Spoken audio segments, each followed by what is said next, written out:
Number four. Let's close out that top row. The train is moving, ladies and gentlemen. Just get on. It's a Cheez-It pack. There we go. Okay. We're moving. Nice. Okay. So that's 5 down, 4 to go. Which one's next? Number 8. Number 8. All right. Go down to that second row. Tech's got to activate that Loba passive. He's got to see where all that high tier loot is hiding around him. 2150 Apex coins. Okay, hey, we're hitting the white tiers. We're finding them right now. That's what I like to see, Tech. Let's go. Okay. 6 down. 3 to go. Which one's speaking to you right now, my man?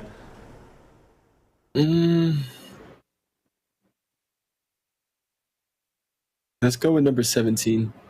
Number 17. Okay, we haven't touched that bottom row yet. We're finally going to go down there. We need some good luck. 13 burned us earlier. I'm feeling good about 17, and it's a Rockstar pack. That's what I'm talking about. Tech is settling in right now. He's just hunting down white tiers left and right. 2 more to go this round before I got my first deal for you. Let's go with 19. Number 19, okay. Yeah. Can we keep the luck rolling? And we will. One of the 2 Nestle Splash water packs right there. Okay. That's a run of what? 1, 2, 3, 4, I think 6 in a row. 6 white tier prizes in a row. You're killing it right now. Can you make it 7, the last crate of the round? Number 5. Number 5, back up to that second row. We started with number 1. Can we complete it? Oh, okay. A Series E jersey of your choice. That's all right. If you want some Esports Arena swag, there's still 3 more options up there for you. So we didn't close it with the 7 streak, but still, that was, despite some early stumbles, right? We hit the keyboard and the Xbox right off the bat. That was a good round overall. So, this is actually going to be a pretty good deal for you. I've got for you this time around. We've hit some of the white tiers. We got a couple of the big boys off, but if you don't have that heirloom collection completed, I want to help you do it. I got 4,800 Apex coins for you this time around. I think you had a really good run there late, so 4,800. The 6,700 still on the board. For all we know, it could be hiding inside number 3 up in the top row. So do you take the deal, or do you want to keep playing? You want to keep shooting for that backpack? I need that Octane heirloom. Oof, I don't know.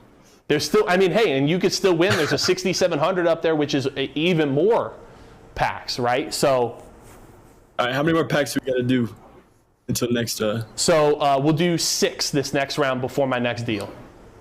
Okay, send it. Let's do 6 more. Okay.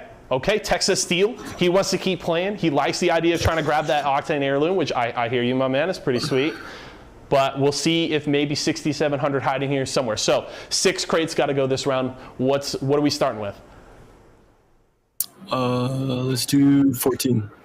14, okay. Let's keep that momentum rolling. We need to be back in those white tiers here once again. Oh no. 6,700 Apex coins in that first crate. Unfortunate. Okay. It's all good. It's all good. We started both rounds 16.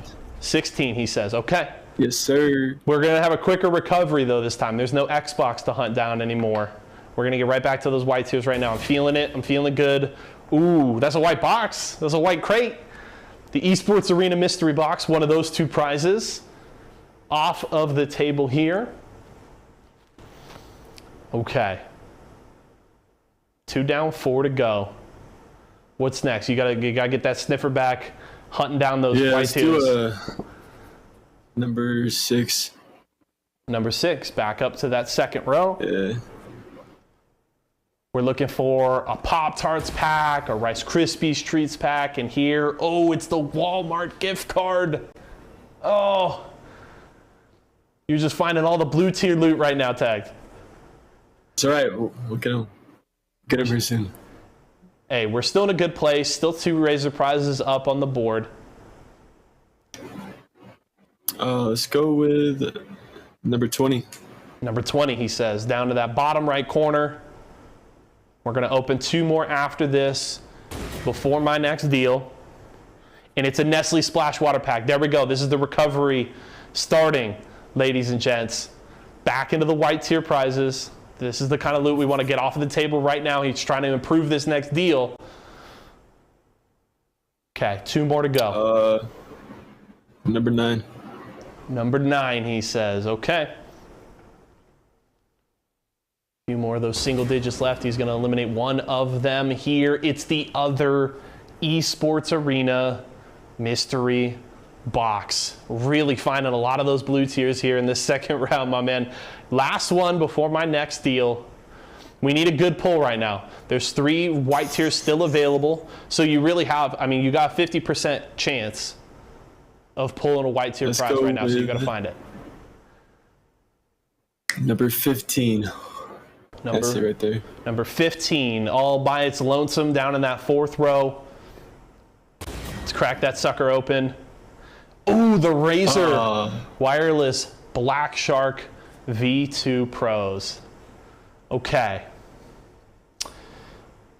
Tech, I was feeling really good during round 1 there. You had a really good run to finish. I thought we were going to be able to carry the momentum here, but this was a tough round.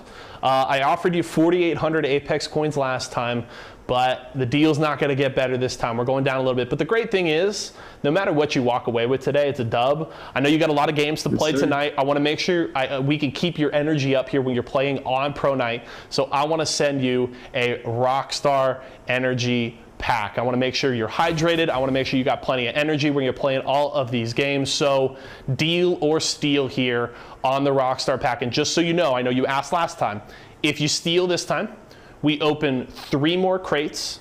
I'll have one final deal for you. If you don't take that one, we crack open number 3. Let's steal it. Let's keep going. Okay. Text says keep playing. The Razer backpack is still on the table, ladies and gentlemen. He called it at the start. That's the one he was hunting for. It could still be inside number 3. So 7, 10, 12, 18. 3 of those got to go. Where we starting? Number 7. Number 7, he says. Okay. That final single digit crate other than number 3. We need a good pull right here. It's a Rice Krispies Treats pack. That one's going to look familiar. Former member of Team Rice Krispies right there. Yes, sir. Okay. What's next, my man? Go forward, number 12. Number 12. Okay. Still 2 white tier prizes up on the table. What do we got inside this one? It's the Series E jersey of your choice. Okay. That's a good prize, but the backpack's still on the table, so I think that's a good pull overall. So now we're down to number 10 and number 18. One of them's got to go. It's either got a Pop-Tarts pack, an Apple Jacks Jumbo Snacks pack, or that backpack. Which one are we taking?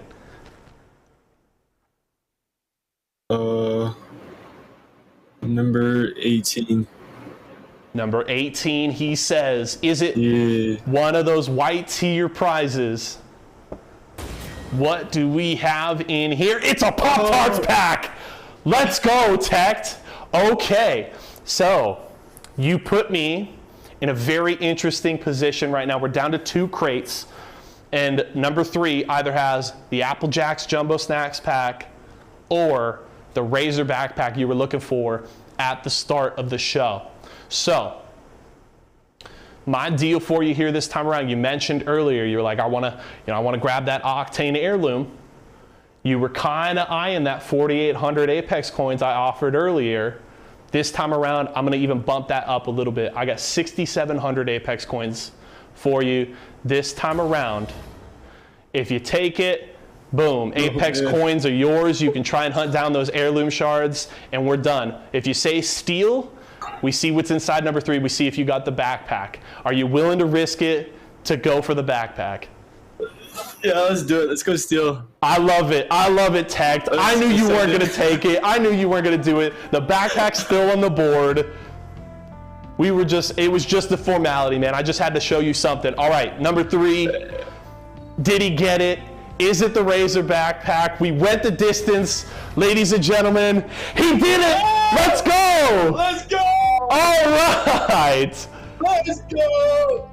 Tagged Candy, my man, we're gonna outfit you. We're gonna get you that awesome Razor backpack. Keep all your swag in there. You called it at the top of the show. You have the confidence to go the distance, and you go home a big winner, my man. Thanks so much for joining me. Pleasure to have you, and hope you had fun. Thank you. Yeah, appreciate it, man. Awesome. Hey, always a pleasure. Best of luck to you and the boys here tonight. Keep an eye out on Era Eternity as they will be competing all throughout tonight's games, ladies and gentlemen. That was Tagged Candy, former Series E Pro from season number 2. And now, coming back here into the studio as we get ready for our games today. Awesome. Always love playing Dealer Steal. Tagged bringing the hype. He called his shot and he hits it there. So absolutely love to see it. If you guys want to come and play Deal or Steal with me and get in on the raffle, make sure you subscribe to us here at twitch.tv/esportsarena. It's time, folks. It's Applejacks week, our last night of competition here in week number 4. Let's kick off Series E right now. Series E. Series E. Series E. Apex Legends. Apex Legends. Series E. Series E. Apex Legends. Series E Apex Legends starts right now.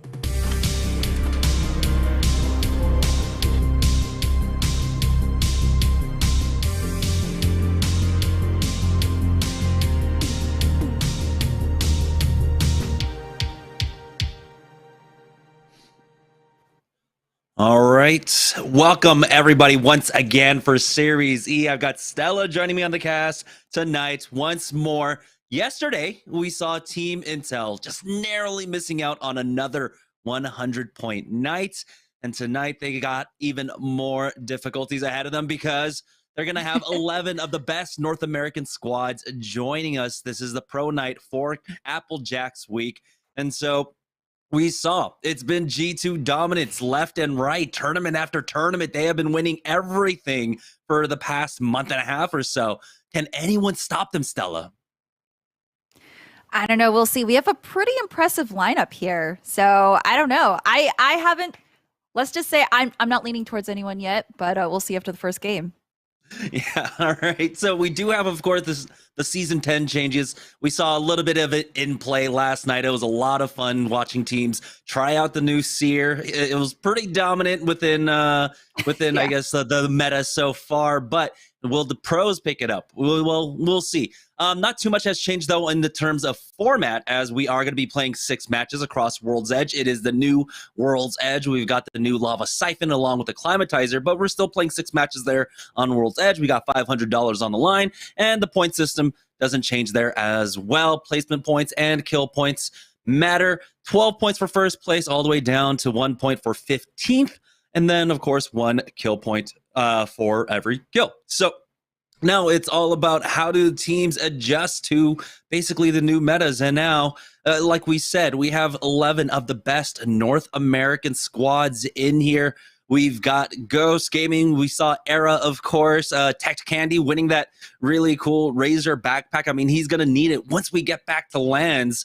I mean, those things are so sick. And like I said, G2 are entering in the fray once again. So I'm super excited to see how the pros kind of feel and navigate around the new World's Edge. Yeah, I'm super excited. I mean, G2 and TSM are probably my teams to watch here. I mean, TSM has always been very good at mechanically, like, being able to coordinate as a team. Designful is a very good shooter on G2 Esports, but there are a lot of teams here, like Renegades, CLG, you can't count them out either. I'm very excited to see this lineup go against each other.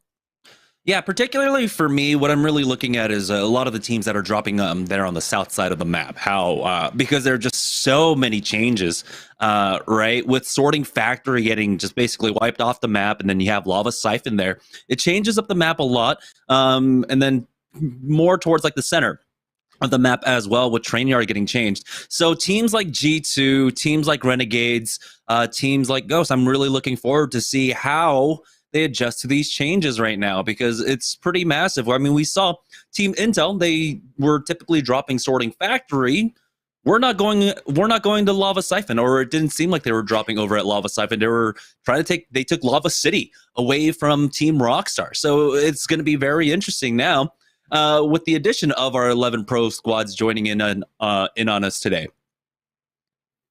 Yeah, I love that you mentioned that, because with the map changes, there are also loot changes. Like Trainyard doesn't really hold a lot of loot anymore, and you don't want to be caught in that new POI, because we saw what was it, like 3-4 fourth parties happening in one little trailer in there. So it's going to be very interesting to see how people rotate out of their original drop locations, and hopefully we get a good variety of circles today too.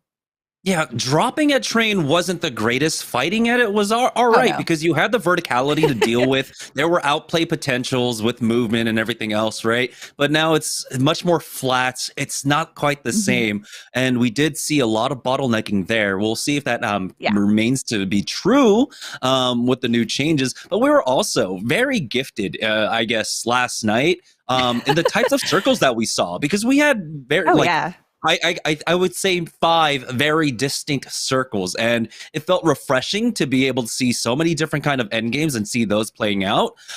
We did have, of course, last night during open nights, it's typically the case. They were relatively fast games. By the second zone, maybe a good third of the lobby was already dead, when typically that would take place by like the third or fourth ring. So we'll see if that kind of pace continues to hold true today, or if things slow down because it is pro night here. Yeah, I expect things will slow down a little bit, but I don't know. Maybe with all these new drop locations, we might see some early game fights.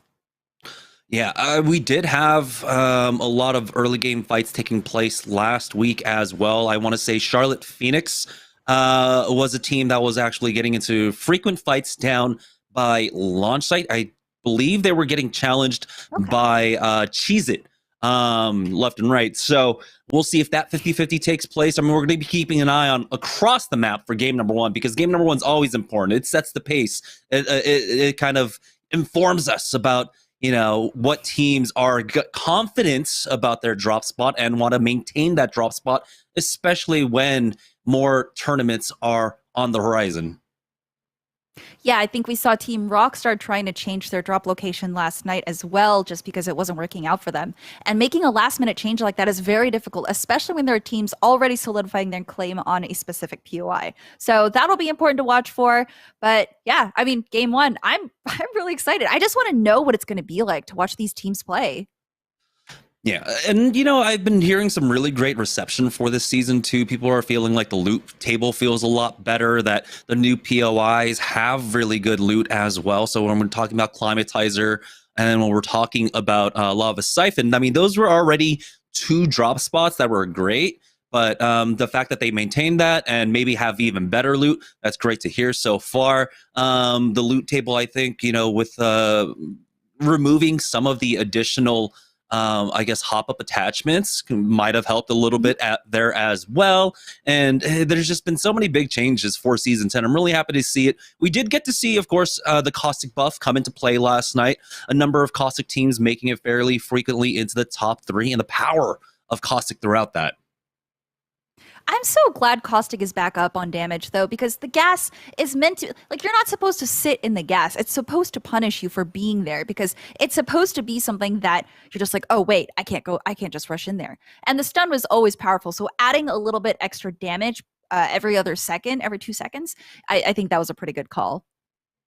Yeah. So one thing I'm going to be looking at, though, is 2 brains, 1 controller. Tech's been talking about it a lot, and he's trying to make Rampart a thing. We saw him try to make Rampart a thing last week.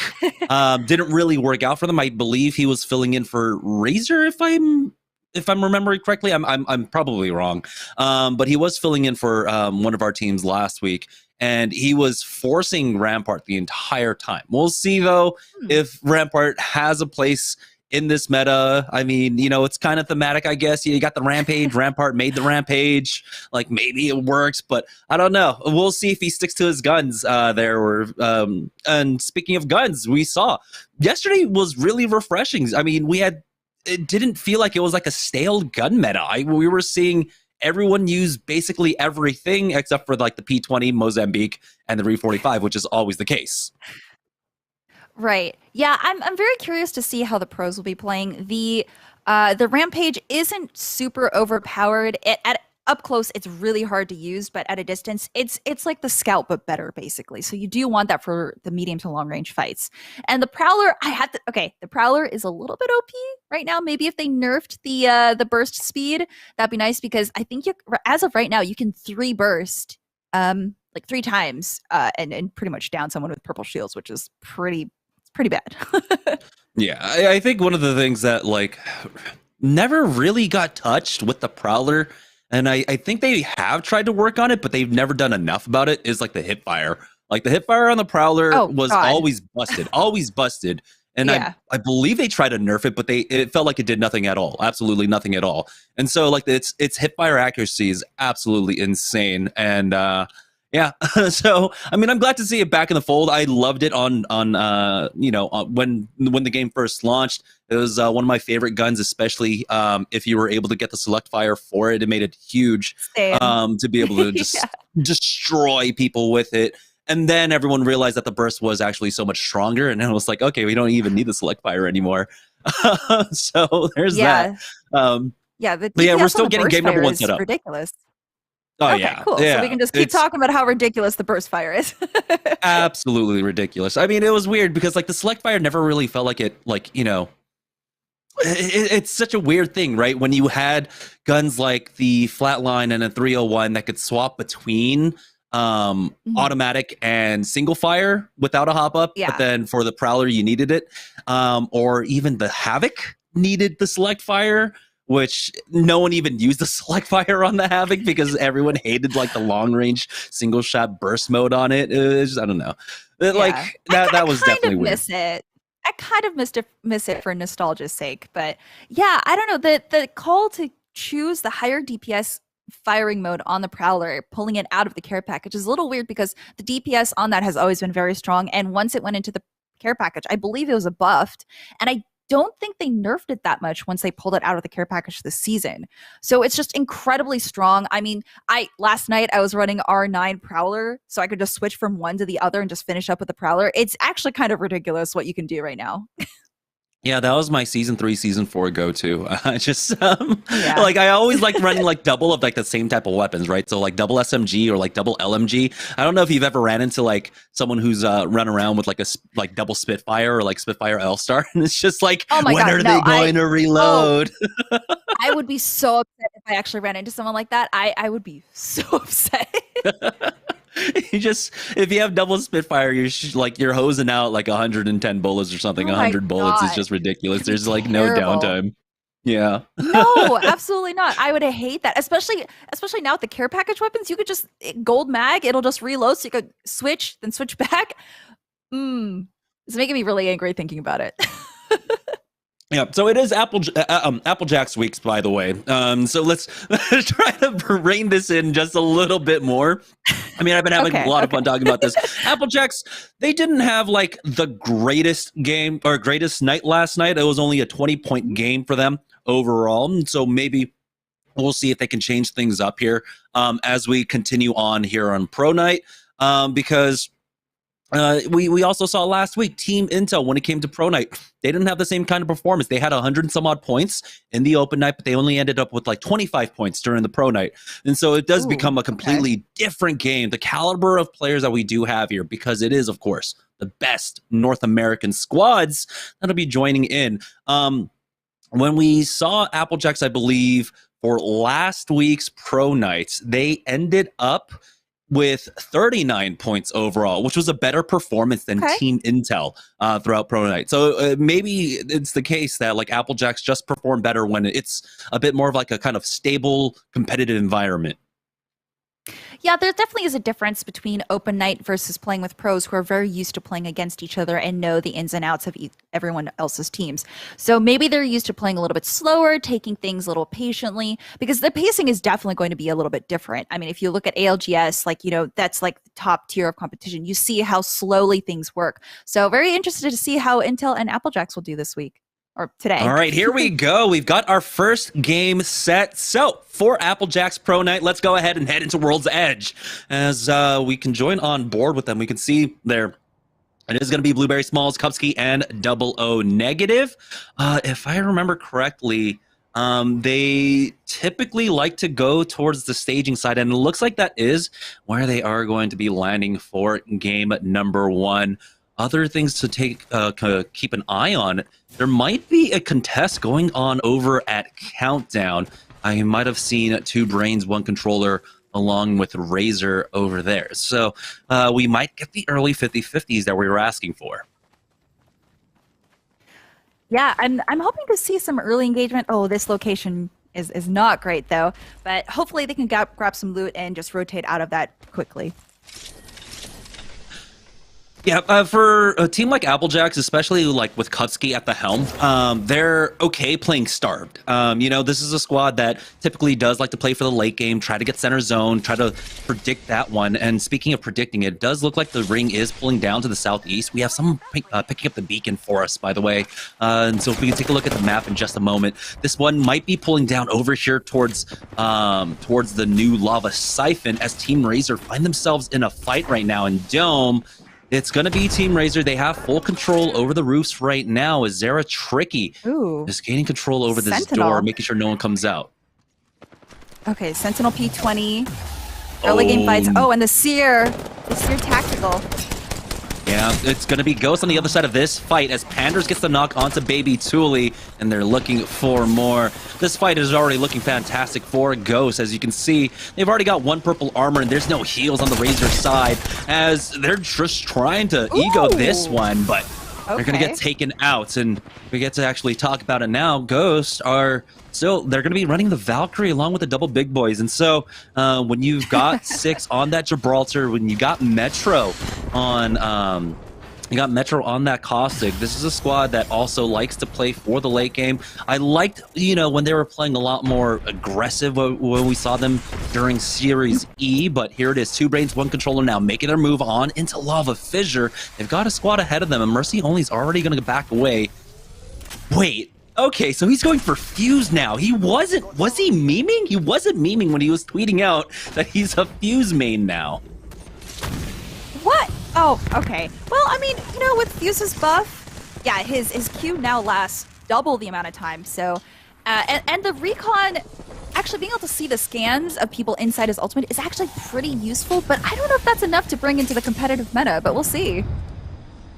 Yeah, it takes some practice to use his Ring of Fire there, so you got to be careful with that now. But here's Crummy now taking the roof control for his squad. Seer ultimate going down for Kimchi Lee's. The L-Star is dishing out some great damage. They got the scans as well. They're running the double scans, by the way. It's a Bloodhound Seer, so this is absolutely just so much information for them. The Prowler going a lot into just the side of that wall, but as they drop down, he's taking a 2v1 fight, and he's winning it out. Kimchi Lee does get Sykes to help him out. Mercy Only going down, and Team Rockstar just down to 1 player remaining. It's going to be teched on that Fuse as he does get hit up. He's got to be careful. There might be a third party coming in, or is it just Tech doing a lot of damage? It's just Tech doing a lot of damage. Nice. What a good cleanup there. That they started off strong. Now they have shields and they can last for the endgame. And I think, yeah, they have enough KP that they could wait till endgame fights here too. Yeah, the ring is going to be pulling down. We saw, of course, to the southeast. So they could just walk in with this one now. And it's going to be a really safe one on these rotations. If you got double scans, right? Every 15 seconds, you just hit one or the other. And you just kind of rotate through that. And that kind of leaves you with like 9 seconds of downtime in between for the scans. So it's just constant uptime for having information about your surroundings. But here's CLG now. They are making their way into the new Lava Siphon. They do have that ring information for us, and it is going to be pulling into Lava Siphon. Launch site is, of course, a possibility as well as they have it pinged down, but as we join on board with Team Cheez-It here on the northeast side of the map over by Climatizer, they're trying to get Golden back up, but here's the push out into the bubble as Finicky goes ahead and challenges, but he drops the pony. Team Pringles will take out Team Cheez-It. Oh, that could have been close, but they were down a teammate, so that just didn't work out for them there. Hopefully Pringles, they can get back on the board. I think yesterday they did pretty well, but I don't remember. I think they were like top 10, so hopefully they can get their scoring up a little bit today too. Yeah, they were like 3rd or 4th. I forget exactly where. So They definitely did perform last night, and of course, it's just it's about keeping a pace, right? Our winners for season 3 were averaging about 100 points per week. Currently, Team Intel is outpacing that with their performances so far, where I think they're averaging about 120, 130 points per week. If they keep this up, it'll be kind of like a new record, I think, in Series E for a win if they maintain that for the next 8 weeks. But Team Pringles are definitely a squad to keep an eye out for. You have to remember that here in Series E, the cumulative leaderboard will matter. The top 4 scoring teams across the season will maintain their position and not be forced into the relegations where they have to re-qualify for Series E. All right, this is Climatizer, I believe, and they're just looking around this location for more loot. I love this location so much. It's so fun, and it has really good loot. Yeah, the big worry about the map changes is just like if you're going to be touching a location that people are already pretty happy with, you have to make sure you just nail it, right? And I think they did a fantastic job with it. So you're not just absolutely missing the spot. It's like for Fuel Depot wasn't a fantastic place, but it was a passable place. But then when it got changed over to why can't I remember what it's called now anymore? Whatever it got changed to, people weren't happy with it. The loot was really spread out. It just felt really too big for not providing enough of the loot.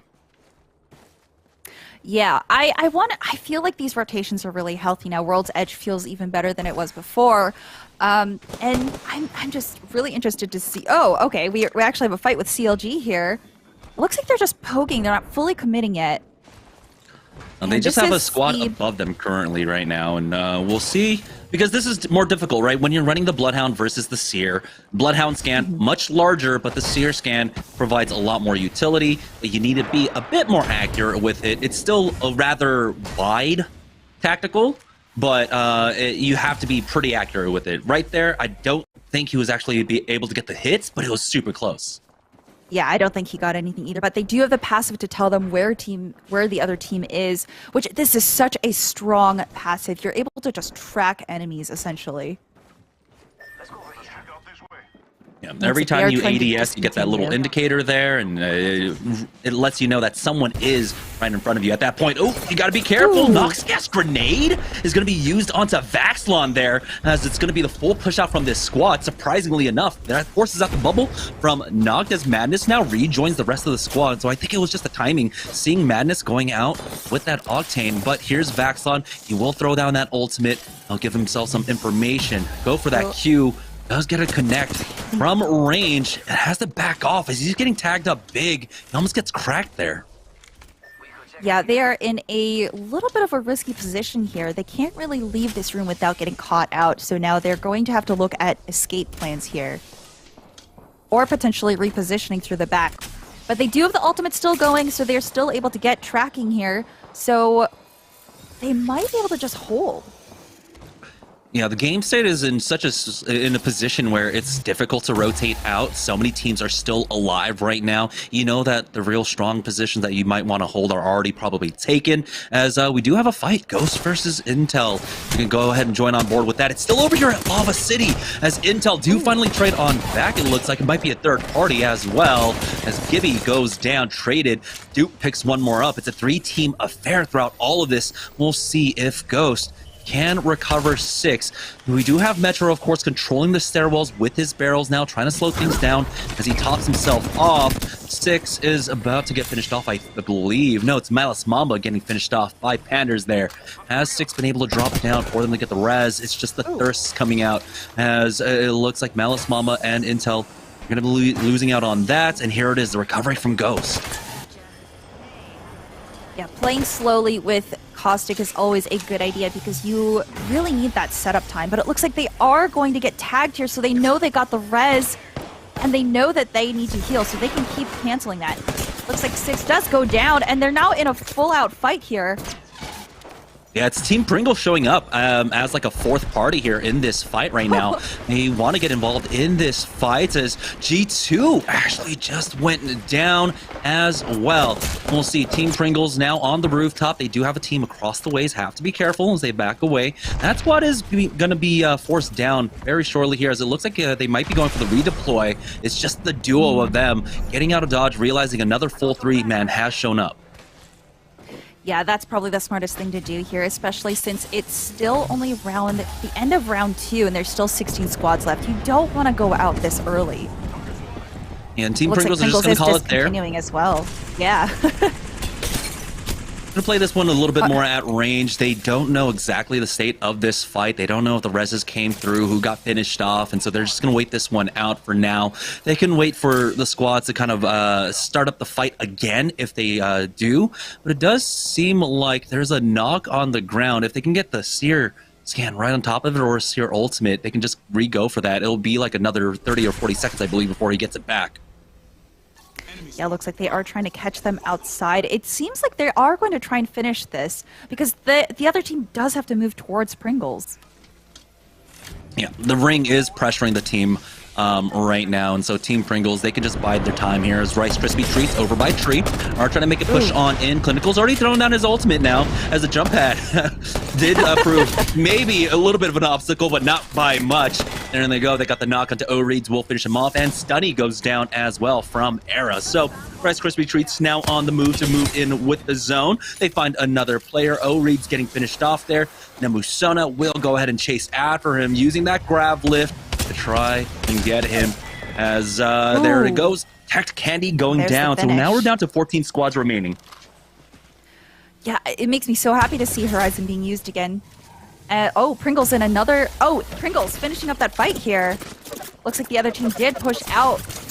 Presley, though, taking a few too many shots. Yeah, I don't think they were able to catch them out of the circle in time.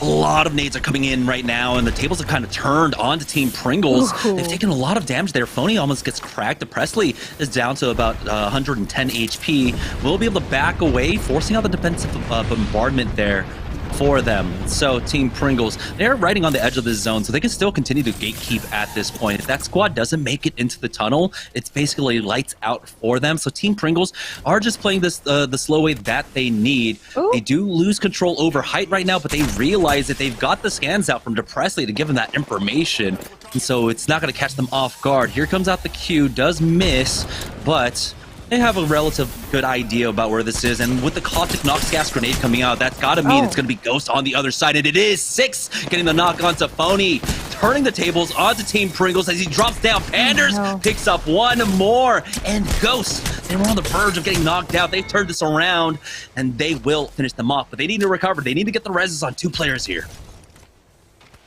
Yeah, what a turnaround. You need to really finish out those teams as they are in circle because they're taking that constant damage.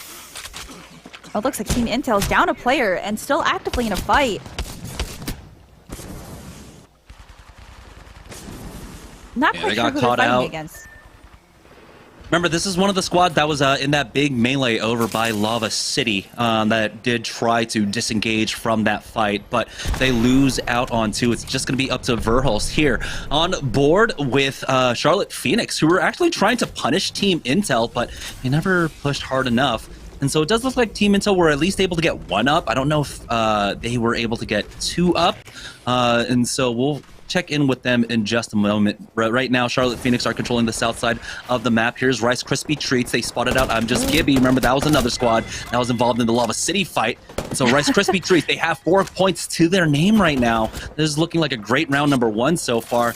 Will they be able to find more? There's another 2 players just stuck inside that tunnel. Yeah, it looks like that ult narrowly misses, so they aren't able to get that recon scan here, but they are trying to push this fight inside this tunnel. They do, I don't know if their Horizon has their ultimate, but that could be used here, and they could end up contesting them. And they got to be careful. There's still a lot of arc stars coming out from Charlotte Phoenix here. They're doing so much damage. They force out the bubble, and now Stink wants to push in. they're the ones that do have that caustic. If he has a Nox gas grenade, this can be incredibly smart for them.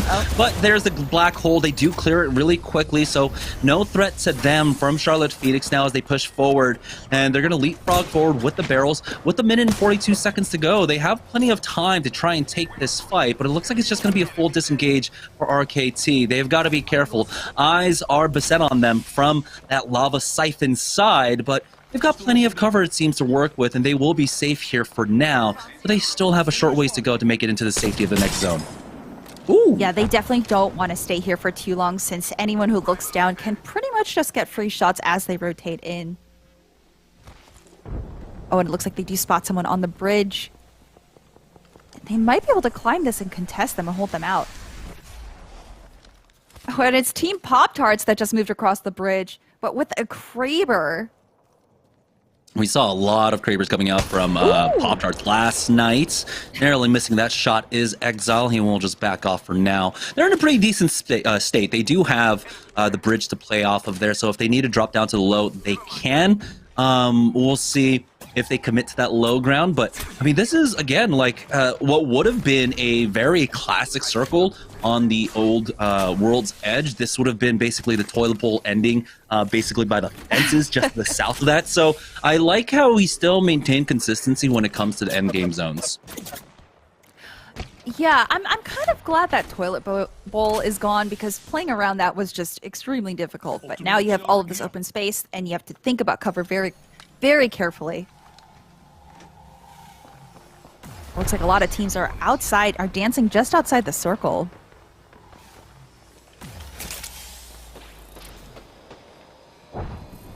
Yeah, right now, Applejacks are taking place in a position inside one of the trailers in the new POI over here at Lava Siphon. We have a defensive bombardment going down over there as well. But it's Pop-Tarts trying to make this play underneath the bridge right now, getting tagged up, but they should be relatively safe.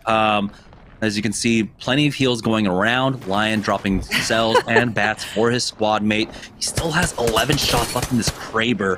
As we join on board for the first time with the Pittsburgh Knights right now, as it seems like they've been in this position pretty early on. They've been poking around, and they need to find something a bit more of that, because you've got the G7 Scout on the Prowler in the hands of Asura, and he's going to need some more close range options, especially seeing as how that Prowler only has about 4 mags total.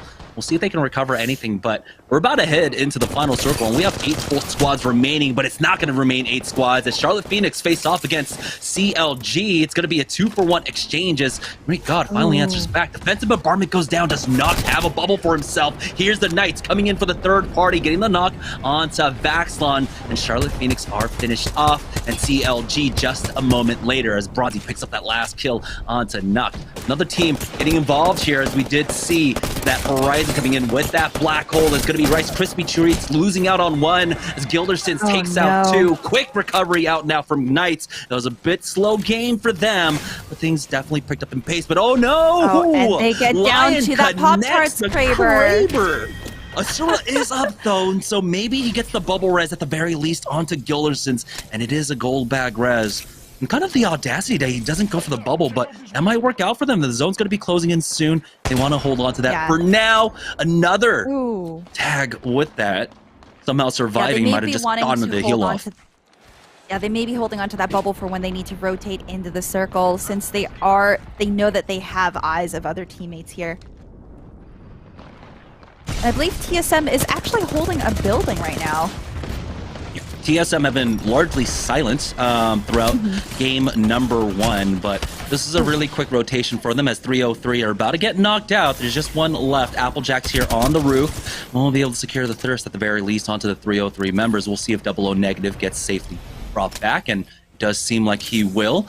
For right now, zone is closing in, but they should be able to walk in with it. Kupski is 20 seconds off from that bubble though, so this is going to be a little bit risky. We'll see. Maybe the movement from the grav lift will help them out, or they just get to freely slide down. They're not safely in quite yet. They've got the Pittsburgh Knights just to their right as well. So we'll see. They are trying to make their way on in. They've lost out on 2 on that rotate, and there's only 1 remaining. It's 00 negative, who has 5 HP left. He backs away off of this one, catches one as he tries to move out, and they do get knocked out. It's going to be the Pittsburgh Knights here in a final 3v3v3 fight in game number 1. The Knights have just been moving in, and it's like they smell teams that are caught out, and they just move in. And they're very good at moving as a team. I'm very excited. I didn't think about the Knights being top for contention, but the way they're playing this game, they very well might be. So we've got TSM, we've got the Knights, and we've got Pop-Tarts here. And we're seeing just how strong that Seer ultimate can be in the late game. It's basically the entirety of the final circle here, but TSM have to be careful. Reps throwing down that bubble before he even took critical damage now. And you can see the Syracuse slowing things down a bit, but they do reset for this. And right now, it does seem like Pop-Tarts are just going to try and avoid a lot of this fighting and allow Knights and TSM to fight first. That's honestly the smartest thing to do here, especially since they don't have all red shields. I'm sure they're close with Z Davis at 66 damage, but going into this final fight, I mean, shield and staying at top health is very important. There we go. He's just a scan and a half away from getting a full 3-man connect on the TSM there, but it's just more of an annoyance than anything else. And of course, the Knights, on the other hand, know exactly where he's at. Surprisingly enough, the ultimate excel going on over to him when he was only about 13% or 13 seconds away from having his next ultimate. But I guess they just don't want to chance anything at all. Here comes a grab lift, or was that a black hole out onto the Asurus member, or excuse me, the Knights member, as TSM are starting to make their push onto the Pittsburgh Knights. Imperial Hell taking a lot of damage there, but they do have the bubble once again for reps. But this is what Pop-Tarts want. They want the Knights and TSM to fight first, and TSM are posturing up for it. They realize there's one isolated out by himself. Snipedown's going to go up top to try and go and take him out, but he gets punished as he will fall. TSM now are just down to a duo. Bubble out from Lion as Pop-Tarts are making their move onto the Knights. Unfortunate for them that TSM did not do as much damage, and now they might get sandwiched. TSM trying to recover on the right-hand side as Lion goes for that peek now. They have to worry about the Pittsburgh Knights coming up behind them. They do bubble down as they try to barrel onto Asura, but the defensive bombardment takes out Reps, takes out 2 more. The Pittsburgh Knights do lose out on 1, bringing this down, I believe, to a 2v1. Imperial Hal trying his best to utilize Reps, but he cannot. Pittsburgh Knights will get the first win in game number 1. Oh man, Pop-Tarts almost had that win there if they had just waited a little bit longer to engage in that fight, but they they had no choice. Actually, if they had sent on TSM, they may have won that fight there, placed second, but they went for the healthiest team, and the Knights just ended up taking first. Yeah, so congratulations, Pittsburgh Knights. It was a little bit slow goings there, but once they started getting going, they picked up a lot of kill points there. It should be about a 22, maybe a 24-point game for them, but we'll allow the admins to do that. We're going to take a short break. When we get back, we'll have game number 2 right after this. Hey, what's up, everyone? I'm Blueberry. If you want to play like me, you gotta snack like me. They're going to go ahead and jump right into the bubble here. Defensive bombardment was used as well, but they've already lost out on 1. It's traded back, though. It's a 1v2 now as Blueberry Smalls is left by himself. Oh, hell yeah. Hey, everyone. If you're looking to try out Applejack's Jumbo Snacks or any other Applejack's products, check out walmart.com/esports arena. My name is Blueberry, and I play Apex Legends for Team Applejacks, and you're watching Team Applejacks Week.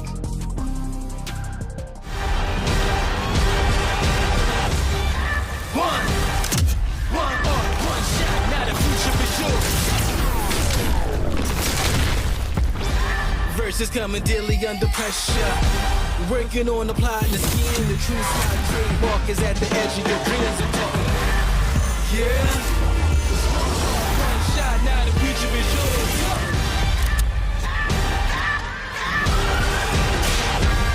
I'm turning dreams into reality. In the lab with the formula and chemistry. Your memories spark and motivate and make the industry shake. With the bars and the breaks, I'm talking one chance that was so good for the goal. It's one shot, now the future is yours. Go! Imagine you love frosting and filling. I do love frosting and filling. Oh, well, imagine if there was a way to enjoy that delicious goodness anywhere, anytime, out of the toaster, out of the box, out of one of those baggy thingies, with nothing but a thin layer of foil between you and... Pasta. Yes, Curtis. This is a commercial about pasta. I love it. Frosting and filling for your pasta. I like pesto.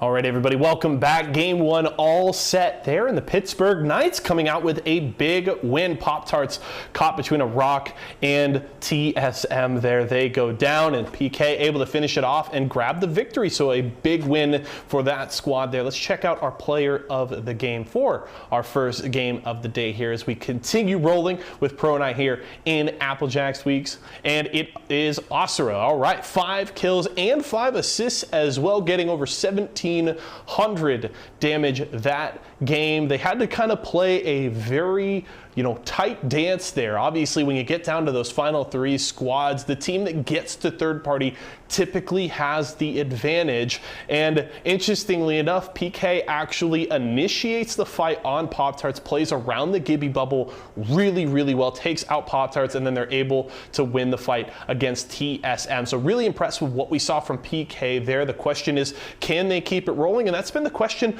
through so many of these Pro Nights this season, right? We're in our 4th one so far this season, and we've seen a lot of different squads grabbing early wins, but they haven't been able to push it all the way through to the end of the night and take that first place spot away from G2. So PK has the start that they're looking for, but can they keep it rolling? You don't have to win every game, but they need to be consistently racking up points here tonight. So at the very least, a 22-point game from the PK squad. A great start to the night here. And just so you guys know, if you guys want to grab some Esports Arena swag, maybe you need an Applejacks jersey like I'm rocking here today, a nice pair of joggers, or just a cool Esports Arena t-shirt, you can head over to shop.esportsarena.com. And if you use promo code JUMBO at checkout, you can get 15% off your order all this week. Shop.esportsarena.com, promo code JUMBO. We're going to go back to a quick break. When we come back, we'll check our Mobile One leaderboard, the high performance moment from game 1, and get you ready as the night continues.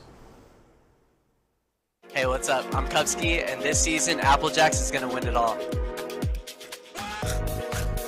Applejacks here, they do have the bubble being popped, but they can't really go for the res at all. Another defensive bombardment going down as Applejacks will be able to pick this one up to fall, and they're going to try and pour in on this one. There goes Kupski trying to get the kidnap. I think he might have actually pulled off in the end there, but we'll see. 00 negative now pushing up with the EVA 8, has to take the port back in.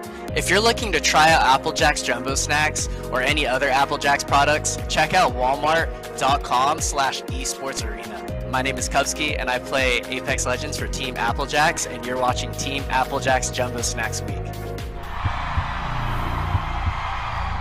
I wasn't born in the spotlight. Nah. Had to grind and shine like a star on a hot night.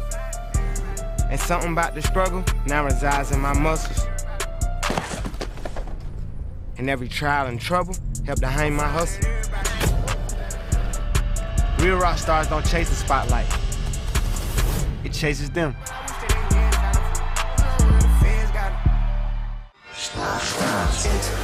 Refreshing, refreshingly sweet, but without sugar, 0 calorie treat. Smash. It's fruit freshin'. Cheese It snapped. How's it taste? It's so thin, crispy, and cheesy. And I just want to keep eating it. And eating it. I love them. Snapped. So good we may run out of cheese. All right, welcome back, guys. This is Series E. We have the Pittsburgh Knights taking game number 1. So let's go ahead and take a look at the Mobile One leaderboard to see how many kill points they had overall. We saw that Asura had at least 10 kill points, or Knights had at least 10, but it seems like they had 13. And so that's going to be a 25-point game for them. TSM scrapping and surviving into the top 2, actually secure themselves second place with 13 points. And Rice Krispies actually outdoing Team Pop-Tarts by outfragging them by a good margin. Yeah. Oh, it looks like, so you were telling me G2 Esports has been doing really well so far, but it looks like they didn't get any kill points at all this game. And it is the first game, but the Knights has a about 12 points ahead of TSM. So that's a pretty good head start, but it is only game 1. So hopefully in game 2, a lot of these teams can make up for the points they lost this one.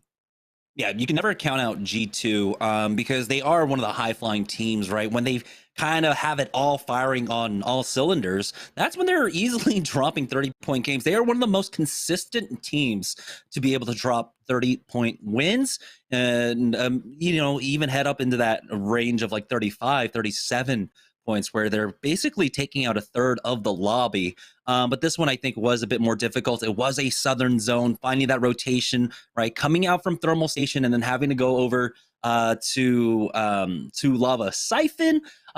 It doesn't leave them kind of same kind of game plan where they want to just take a lot of fights on edge. But here's the cumulative leaderboard right now. As you can see, Team Intel currently with 365 points after roughly 7 days of full play here in the battle royale mode. So very great look for them right now. They have 100 and some odd point lead over Team Razor, but we do have right now a pretty clear distinction in the top 4 with Pop-Tarts leading by 40 points up against Nestle. But we have to remember, take this with a grain of salt. We still have 8 more weeks of play after this. So plenty of Apex Legends to go before we figure out who will secure their spot in Season 4. Taking a look at the Mobile One high performance moment here, it was the final 3v3v3 as TSM tried to take advantage of this Seer just being caught out, but it was a great disengage from the Pittsburgh Knights, and Snipedown just spent too much time inside that ring, took a lot of damage here, and now Pop-Tarts had a decision to make with this bubble down. Are they going to go after the Knights or are they going after TSM? And they just spent too much time. Indecision here is what ultimately punished them. Yeah, they spent too much time trying to poke at both teams, and they ended up getting rolled here. They took damage from that bombardment and ended up just getting finished off with the bubble play. Yeah, like you said, Stella, as well. They could have at least secured second. TSM were down to a duo with Snipedown bleeding out on the ground on the right. If they had just full 3-man push, that would have at least secured another 2 points along with 2 more placement points. And that would have put them clearly in 3rd place instead of Rice Krispie Treats. And so these are the things that you kind of need to clean up, the end game kind of decision making. Are you going to commit to securing 2nd place, or do you take that risk to try and play for 1st? And I think at that point, they didn't even decide on either. And so they ended up 3rd. Yeah, and there's absolutely nothing wrong with not winning the game, right? In a series where it's 6 games, it's about improving each time, and it's about securing the most amount of points that you are capable of. So in this case, where they were sandwiched between 2 teams, they knew the situation of both teams. They should have gone for the weaker team and secured that KP and gotten 2nd place and lived with the score that they had, but instead they lost out on all of those points.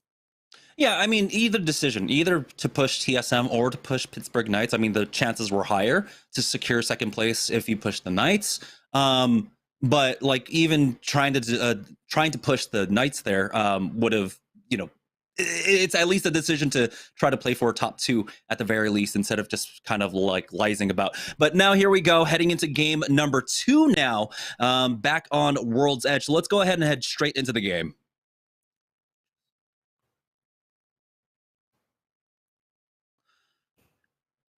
All right, and we have that beautiful flyover once again as we had a southern zone for the first game. And like we said yesterday, we were gifted. It was so nice. We had like a complete world tour of World's Edge in terms of end zones. So hopefully we were gifted with another kind of split of the end zones for us today. Yeah, it'd be really nice to see maybe each game a different poll. That'd be really nice. That might be a little bit too much since we did see a few repeated circles last night, but I don't think it's outside of the possibility. Right, here's the Pittsburgh Knights. They are, of course, dropping over at Lava Siphon now, and it did seem like they are getting contested for it. You can see the pings going down to the northern side. Gilderson's already looking great. Got the gold armor, or excuse me, the purple armor for himself, but Bronzy's struggling right now as he's trying to find something better. There we go, a blue armor, something to replace the P2020 at the very least. Looks like Cheez-It. Are they in the same area? No, this is... They're fighting I'm up still learning all the Pringles POIs here on Climatizer right now. Okay. Climatizer, yes. I love this zone so much. Yeah, it looks like they are trying to spot them and hold them out. Because once you get the loot in this area, you basically have the higher ground here. I mean, if you land outside on that bridge, there is very little loot here. So the fact that Cheez-It is inside this building and can control these two buildings, it looks pretty good for them if they decide to take this early fight. They haven't been able to find any armor upgrades quite yet, though, so they're all sitting on the grays, which isn't the greatest of looks. And I feel like Pringles might have backed off over towards Epicenter now. And so you can see that Cheez-It are feeling a little bit more free on this looting pathing, and they're not really getting pressured quite yet. So Team Pringles slowing things down. The pings do come out. And so this is going to be a difficult rotate. They can just kind of avoid this, go down the eastern edge of the map instead, but Pringles are actually on top of them now, and they close the distance. But Phony took a lot of damage mid-air, forcing out that bubble early on. He gets hit by that Q. He's trying to back away as the ultimate goes down as well. So full information out in this fight. On the other side for Team Cheez-It, or actually, it might be the Presleys here, and they're allowing them to full heal up because of that ultimate. Yeah, also Pringles does have better shields over Cheez-Its right now. It looks like Cheez-Its is trying to get the higher ground here. Oh, but they are detected. So Pringles has all the information. I don't think they caught quite what their shield health is at, though. Yeah, they did tag Phony at the very least, so they know what Phony has. They do know what Fury has as well. And Presley is the only one that's kind of like the big question mark. Good thermite onto that door. Does Grief It makes that entry a little bit early, better on. And as they're just going for that roof control, we do have the ring pulling up here to the northeast. So this fight can persist for quite some time, and they've got the scan for us as well. And so it's going to be ending roughly maybe at Overlook, maybe up here at Climatizer. And I'm surprised that Team Pringles were allowed to get out here for free onto the roof. Finicky just gets one clipped by Phony. How do you let that happen?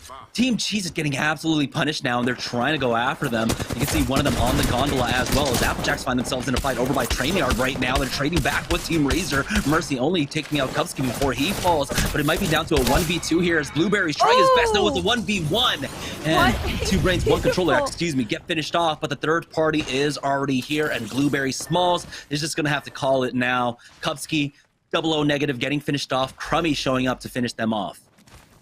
Well, you know, Blueberry, if Blueberry does get away, which I don't know if they will with this Bloodhound coming up. I mean, Blueberry might be able to rat out for the rest of the game, but better run. Team Rockstar looking for blood after last night's performance. Yeah, 4 points is all they were able to get onto the board last night, and so they do have to kind of pick up the pace here to kind of salvage this week for themselves, as Team Pringles are getting set up on right now. And that was the big worry for me. With TSM dropping over at Fragment East, they're going to have one of the faster rotations into that ring. They're going to want to have one of those early positions. They're able to come in to get that third party. Here's Charlotte Phoenix, though, making their way on up in the south side of the zone pretty early on, finding out the Knights, and they're going to be taking out Asura here, already thirsting him off. Kodagami with that Nox Gas Grenade, buying a lot of space for them, allowing them the entry into this building now. And they're going a little bit slow on this push, and that's allowing Bronzy Gillerson to answer back. It's down to a 1v2, and they actually clutch up. The Knights take them out. Yeah, if you want to push like that, you have to push as a team. Otherwise, you are just essentially sending them a 2v1 every time. They looked a little bit uncoordinated when it came to that push into the building. I thought, you know, they would just go in, swing as a duo, go for the trade at the very least, but they didn't even get that. And luckily for the Knights, they do have that respawn beacon here at No Name. The gold bag res is going to be available for them, and it's going to be absolutely free. No one's in the area to punish them. As you can see, there's still a lot of teams on the south side of the map coming in very slowly here. You still have the Ghost members down at down at Lava City. We still have the Renegades that have moved from Tree over to launch site for some additional loot. But it's Team Pop-Tarts over here at Overlook that have the sniper post and actually are controlling about 3 buildings. Yeah, but Pop-Tarts does have to look towards the back, towards those yellow containers, because there is a new rotation point here. And here's the location I was just talking about. Intel creeping in slowly, but also taking damage from this Gibraltar barrage. Yeah, they'll be safe though. They do have the jump pad to regain control of height right now. And we'll see how aggressive this team decides to get. But this jump pad allows them to have full control over the tankers. He spots one out right below him, and he's not turned around. Oh my goodness, almost took out that caustic, but just needed about 2 more bullets there to finish him off. But they will at least fend them away, buy themselves a little bit more space, force them down onto that bridge, onto the circle building, and the flatline shots connect. 303, losing out on 6 there, but he does have the safety of the building to work off of at the very least, and so they'll be able to get the res. So Intel, not ready to push this quite yet. There are just too many teams in the area for them to try and make that push. Yeah, and they're in a really good position here where they can look at the entirety of Overlook and behind at the choke that they just went through. So I wouldn't give up this position since you'd be giving up height. You have to play this a bit more delicately just because of that new addition to the map, that way to get into Overlook before. I mean, when we had these Overlook zones, it was either you got here early or you just would not at all. It was almost kind of like a Hail Mary play to try to make the rotation in on zone 3 or 4. But this time around, and especially with Valkyrie also in play for a lot of teams, you have to constantly be vigilant. Yeah, there's so much more to the game now, especially with Season 10's update that you have to pay attention to. Looks like Dupe is 43 away from a purple shield, though, so they might be able to keep doing some damage now that they know where everyone is at. Yeah, he's got the charge rifle with 60 shots, so with plenty of time to get it. Getting through that arm shield at the very least, and slowly ticking away on that, just 20 damage away from that, and then he can swap off with Verholz.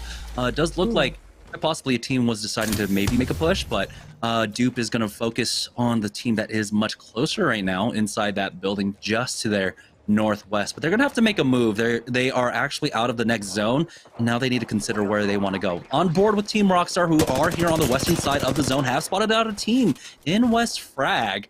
Might be involved in a fight. They have got to be careful, though, with this rotate. I believe G2 are probably prowling around behind them. Might be coming up behind them, or did Rockstar just buy enough time and lurk to actually get the flank on G2? We'll find out in just a moment. Yeah, this location running up here from where Trainard used to be is always risky because it's just so open and there's not a lot of cover you can play around. Looks like they are taking the warehouse building. Fights here also kind of suck just because of all the layering, but should be fine. Oh, looks like Intel getting the finish on Ghost. I feel like Ghost might have tried to make that Valkyrie rotate in, and Verholz is dropping low. He's got to be careful. He goes down. Dude trade away, but is it going to be enough? Skittlecakes is still alive, and he's doing so much damage. The bubble has been used along with the defensive bombardment. Skittlecakes narrowly getting in, trying to punish that battery, but he gets it off. 6 will clutch up for his squad, but he still needs to get Panders and Metro back into this game. They've got a minute to go before the zone starts closing in. And so 6 keeps this team alive for now, but for how much longer? That was a very good fight, and it could have gone so badly for Ghost there, but they came out on top. And it looks like Pop-Tarts is trying to move in on this other team. I believe that was 303, so Pop-Tarts is facing up against 303 in this one building. But they do have the caustic, so they need to be careful about pushing this building. And they understand. They saw the fighting taking place over there on the southeast side, in the deep pocket of Overlook, but it's Exet now up against G2. They traded, but it's going to go for in the favor of G2 right now, and G2 picked that up. We know that Rockstar were in the area, but are they close enough to try and punish this? Resulta is getting res, and it doesn't seem like the third party is here, so G2 will survive for now and get Resulta back into the game and get them all healed up. Yeah, I forget, did Rockstar have early game KP? Because they could play towards the end now if they want. There are 15 squads left, and round 2 is just now closing. Yeah, they might still be over at construction. I didn't see if there was a survey beacon over there. As we join on board with Team Razor, who are over here at Epicenter, finding themselves in a small engagement. So far, it's just been peak battles between both sides there. Tricky has topped off. Hakulo's got that gold. armor, so he'll just be able to hit that cell. But now Baby Tuli realizes the situation that they're in. They're getting flanked up, and they can't commit onto this too hard because the third party will come in, but it looks like they're going to go for it. It's going to be a full send out from Team Razor, but they're getting slowed down. Baby Tuli taking a lot of damage. Zero Tricky getting hit up from up top as well. And I think now they fully realize the situation they're in. It's a very fragile one as Baby Tuli goes down. Sorcerer takes him out with that Prowler. They've got the bubble res along with the gold bag. So that's a clutch up to get Baby Tuli back into this one as well. And that defensive bombardment to slow down any pushes. We have the Seer ultimates going down along with the Qs to try and slow things down, but it does look like Razor will be able to survive for now. 303 getting pushed by Team Pop-Tarts as they do finish off Escape, but they lose out on one. Crummy coming up from behind. The third party is so quick from Crummy. He picks off 2 from Team Pop-Tarts, and it's all left up to Exile to try and survive. Oh, looks like Team Rockstar made the long rotation over to Overlook, and they're looking to secure some more KP. Looks like they do get the finish on Z Davis there. I think they're hunting for the last remaining player. Yeah, securing their kills at the very least, and now Team Rockstar, they have 5 kill points at the very least. You can see Crummy, the kill leader, with 5. Blueberry Smalls, though, on Applejacks, trying to rat this one out, and what a scary position to be in. You had 2 people just sliding around right next to you, and luckily for him, neither of them have scans. So, as long as he makes no noise, he can try to walk in with this one. And we'll see how long he can survive for. Blueberries has at least secured top 15 up. He's been spotted. Oh boy.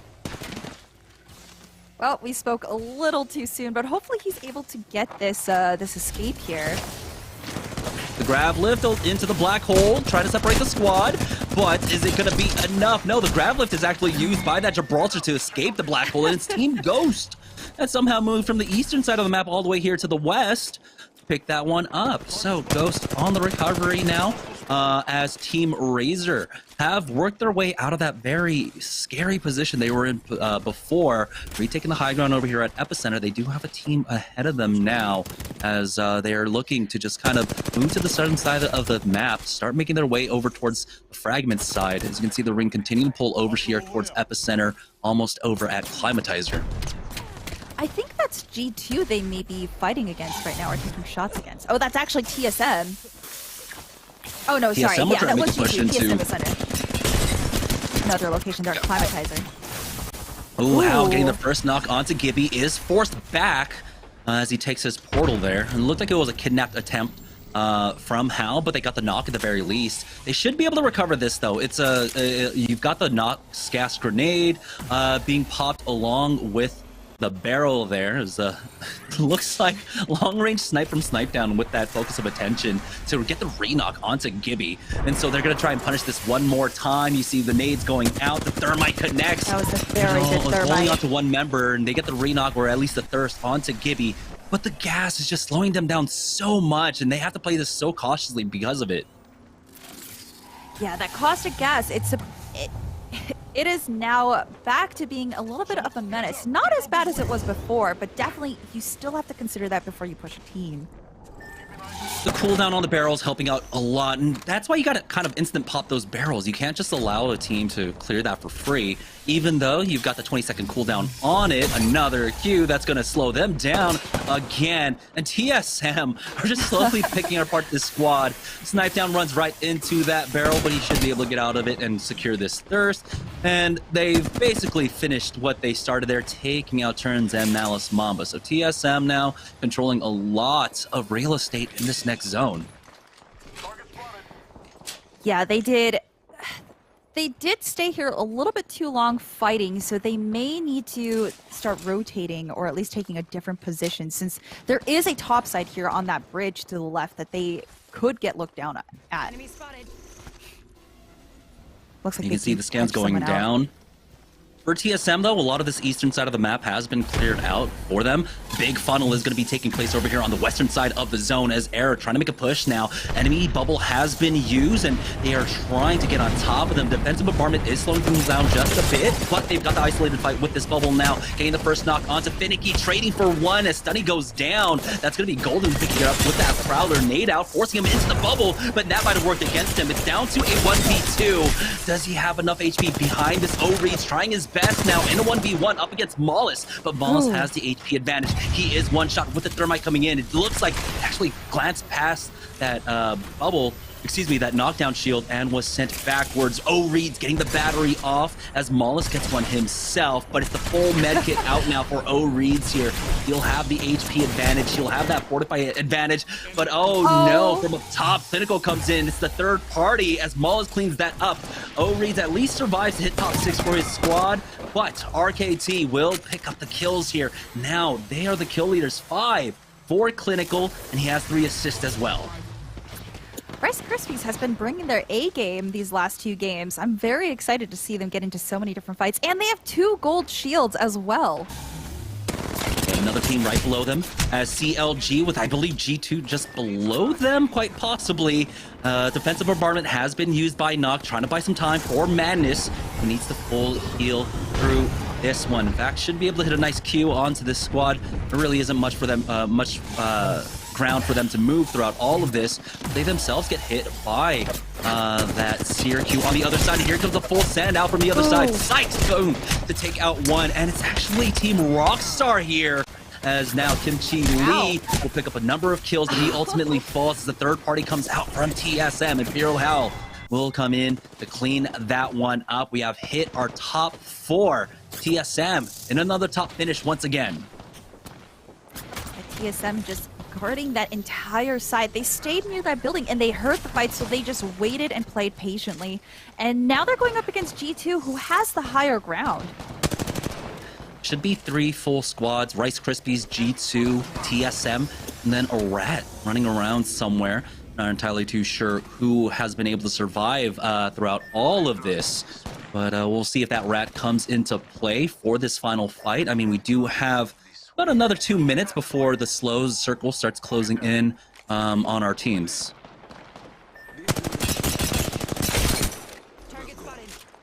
TSM just absolutely beaming teams that come across their sights.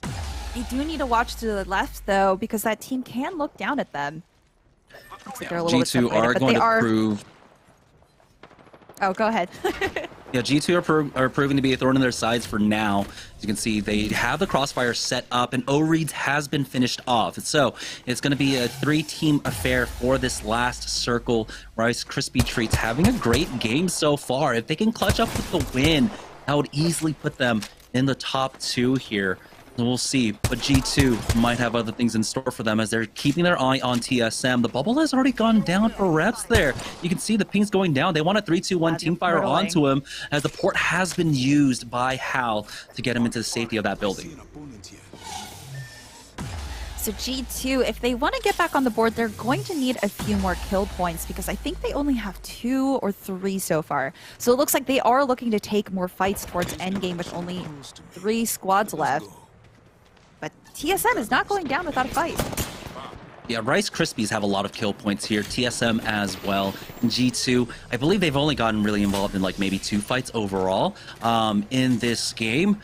And so they would love to pick up these last 6 kill points, at the very least, to get started. They had no points going into game number 2. This is already great, securing at least 7 points in terms of placements. You can see all the teams have secured a spot with some decent covers, so it will come down to just timing. Who is forced out of their spots beforehand? Nemusona on that horizon could prove very useful, allowing them that extra bit of movement with that gravity lift. We'll see, though. You got G2 on the other side and TSM. If you put yourself mid-air without a plan, they can easily just burst you down. Oh, you're just giving the team a free kill. Also, I just realized Designful is on the Wingman Prowler combination. Absolutely disgusting. Yeah, you got the double heavy, you got the long range with the Wingman, you've got the Prowler just to destroy. It is a mean We've seen game. what controller players could do with the Prowler. harken back to like Matt Pickett on the Prowler triple take days. But right now, G2 doing a good job of making sure that no one's getting the left-hand flank, Designful in particular, keeping an eye on Rice Krispie Treats now. And G2 aren't able to take the roof control away from TSM, but TSM are okay with giving this one away. Right now, though, G2 are looking for an entry as Designful goes for the peek on the door, but he doesn't find anything. TSM are one of the most vigilant teams when it comes to holding down a building. They do such a good job of making sure that no one takes an eye off of any of the entries. But here comes a full push out from RKT, using that bubble early on, and now they can play actually underneath here and maybe hope for TSM and G2 to start fighting first. Yeah, TSM is in a strong position right now, but if both teams decide to push them, they might be in a rough position because Hal is already, I think Hal just went down actually, so they are in that position right now where they're being sandwiched. And these teams, if they push together, they might actually end up getting top 2. Bubble's been used by reps, and they were able to get Hal back up with that fast res, and they try to punish him and go for the re-knock on the G2 side, but they've got to be careful now. They're actually fighting 2 different battles. You got RKT being actually kept down here by Designful himself. G2 are just playing this so well somehow. An individual member is actually holding off 3 players at a time, and it's full roof control. This might actually come down to some sort of weird seal-off in the end.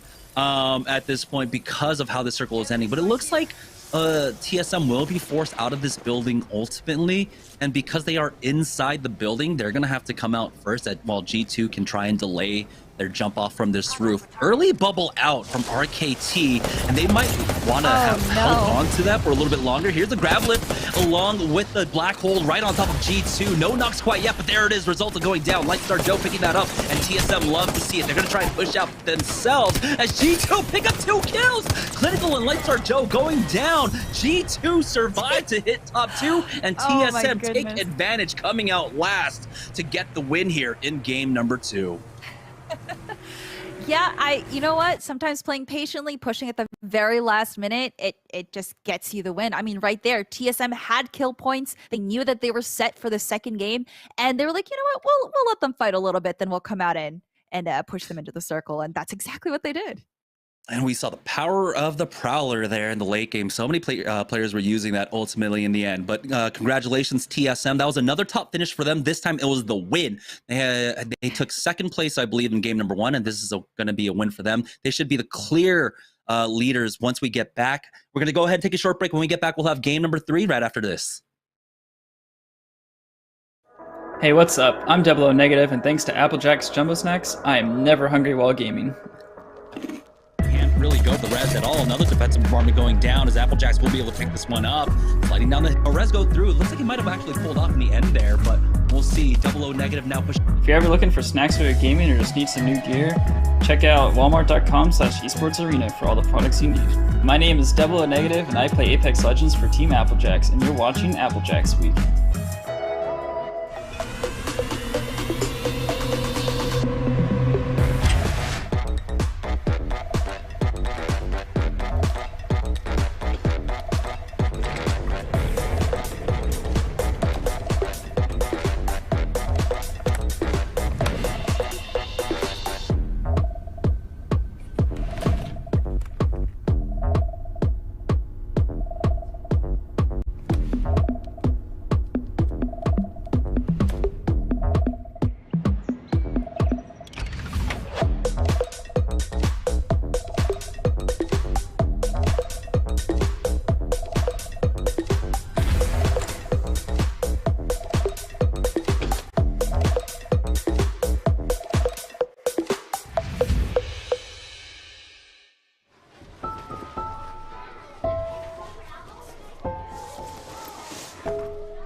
Hey, shake it, kiddo. Love Dad. Oh.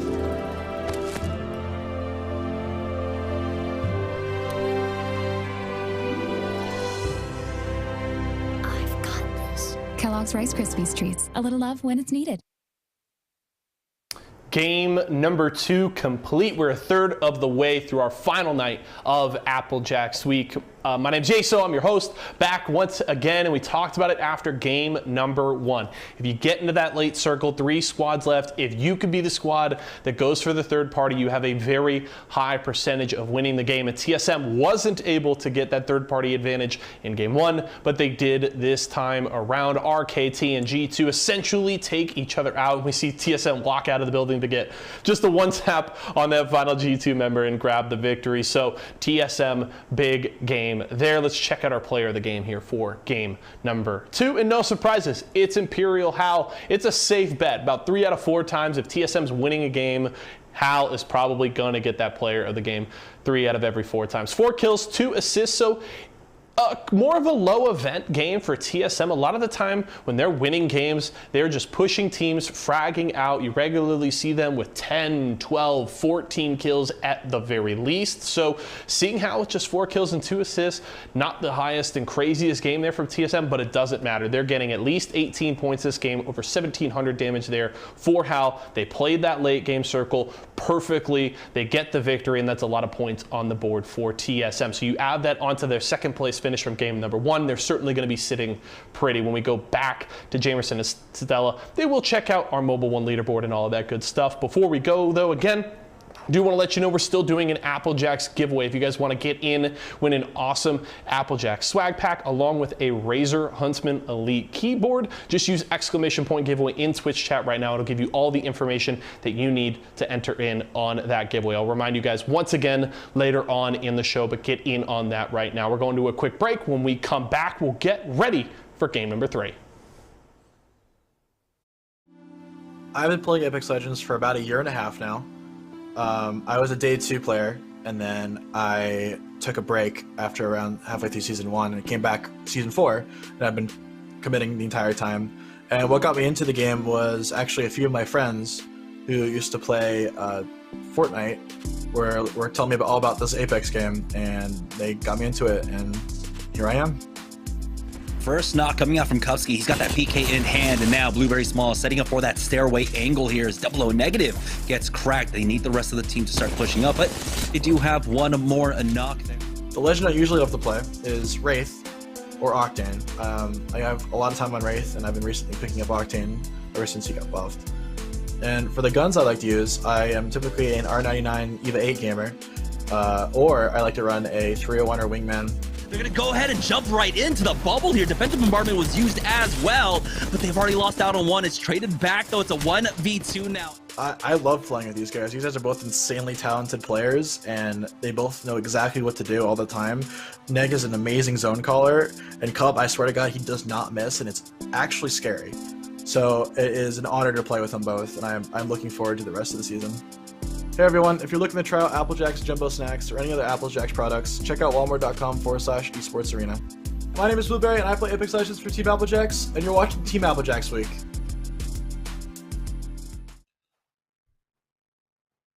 All right, you heard it from Blueberry Smalls there. Playing for Applejacks. It is Applejacks Week here at Series E. We've already finished off 2 games here for Pro Night, and TSM ended up taking the win there in game number 2. After a second place finish in game number 1 as well. So let's take a look at the Mobile 1 leaderboard to see how many points they have overall. And I thought it would be a bigger lead, but they're only leading by 5 points up against the Pittsburgh Knights. It looks like the Knights went up just a few points as well, though. But look at G2 Esports. They went from somewhere around 20th place to 5th. So they moved up 15 spots. I mean, that's pretty big for them. You weren't kidding when you said that you can't sleep on G2. Yeah, and this is just the start. We know that once G2 starts getting going, it becomes a completely different game for them. And so here in game number 2, yeah, they did propel themselves from 20th place with 0 points overall to 5th place, tied with Ghost for 5th place with 15 points overall. But right now, it's the middle of the pack that I am keeping an eye on. At this point, though, Team Intel on our cumulative leaderboard now up at 370 points. That's 110 lead over Team Pringles. They'll be the first team to hit 400 points, undoubtedly, especially once we hit next week's open night. Yeah, it looks like Team Razer may actually be able to overtake Pringles soon. Yeah, let's go ahead and take a look at the Mobile 1 high performance moment from game number 2.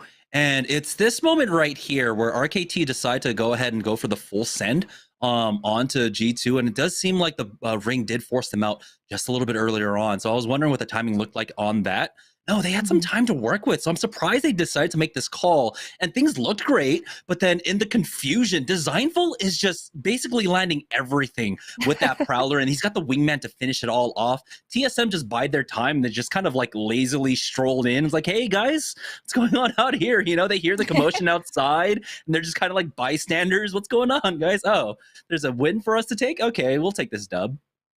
Yeah, RKT, and I don't know who exactly it was that got the knock on Hal originally when they were surrounding both of the buildings. So G2 and RKT could have actually pushed TSM right there and maybe ended the game and at least secured the top 2. So the fact that they didn't do that and decided to go for this endgame fight really just kind of secured TSM the win, because TSM is very good at knowing when to play patiently, when to push out, because they know, hey, we'll take ring damage, but we'll be healthier than this other team that just finished the fight. So yeah, right there at the tail end of that, we got to see that Rice Krispies did have some of the stairs to play off of. That, you know, going for this bubble grav lift play, they ultimately committed everything into this, right?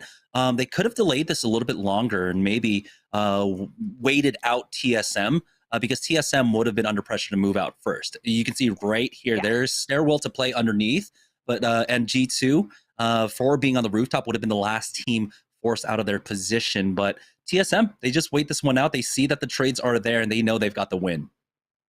yeah, they're not too concerned about KP right there because they know they had plenty throughout the match. And at this point, it's a play for first place. So they were very lucky that no one decided to push after Hal was knocked. So they did not get punished for that at all. Yeah, we're just waiting for game number 3 to get set up. We'll be able to join on board with TSM now.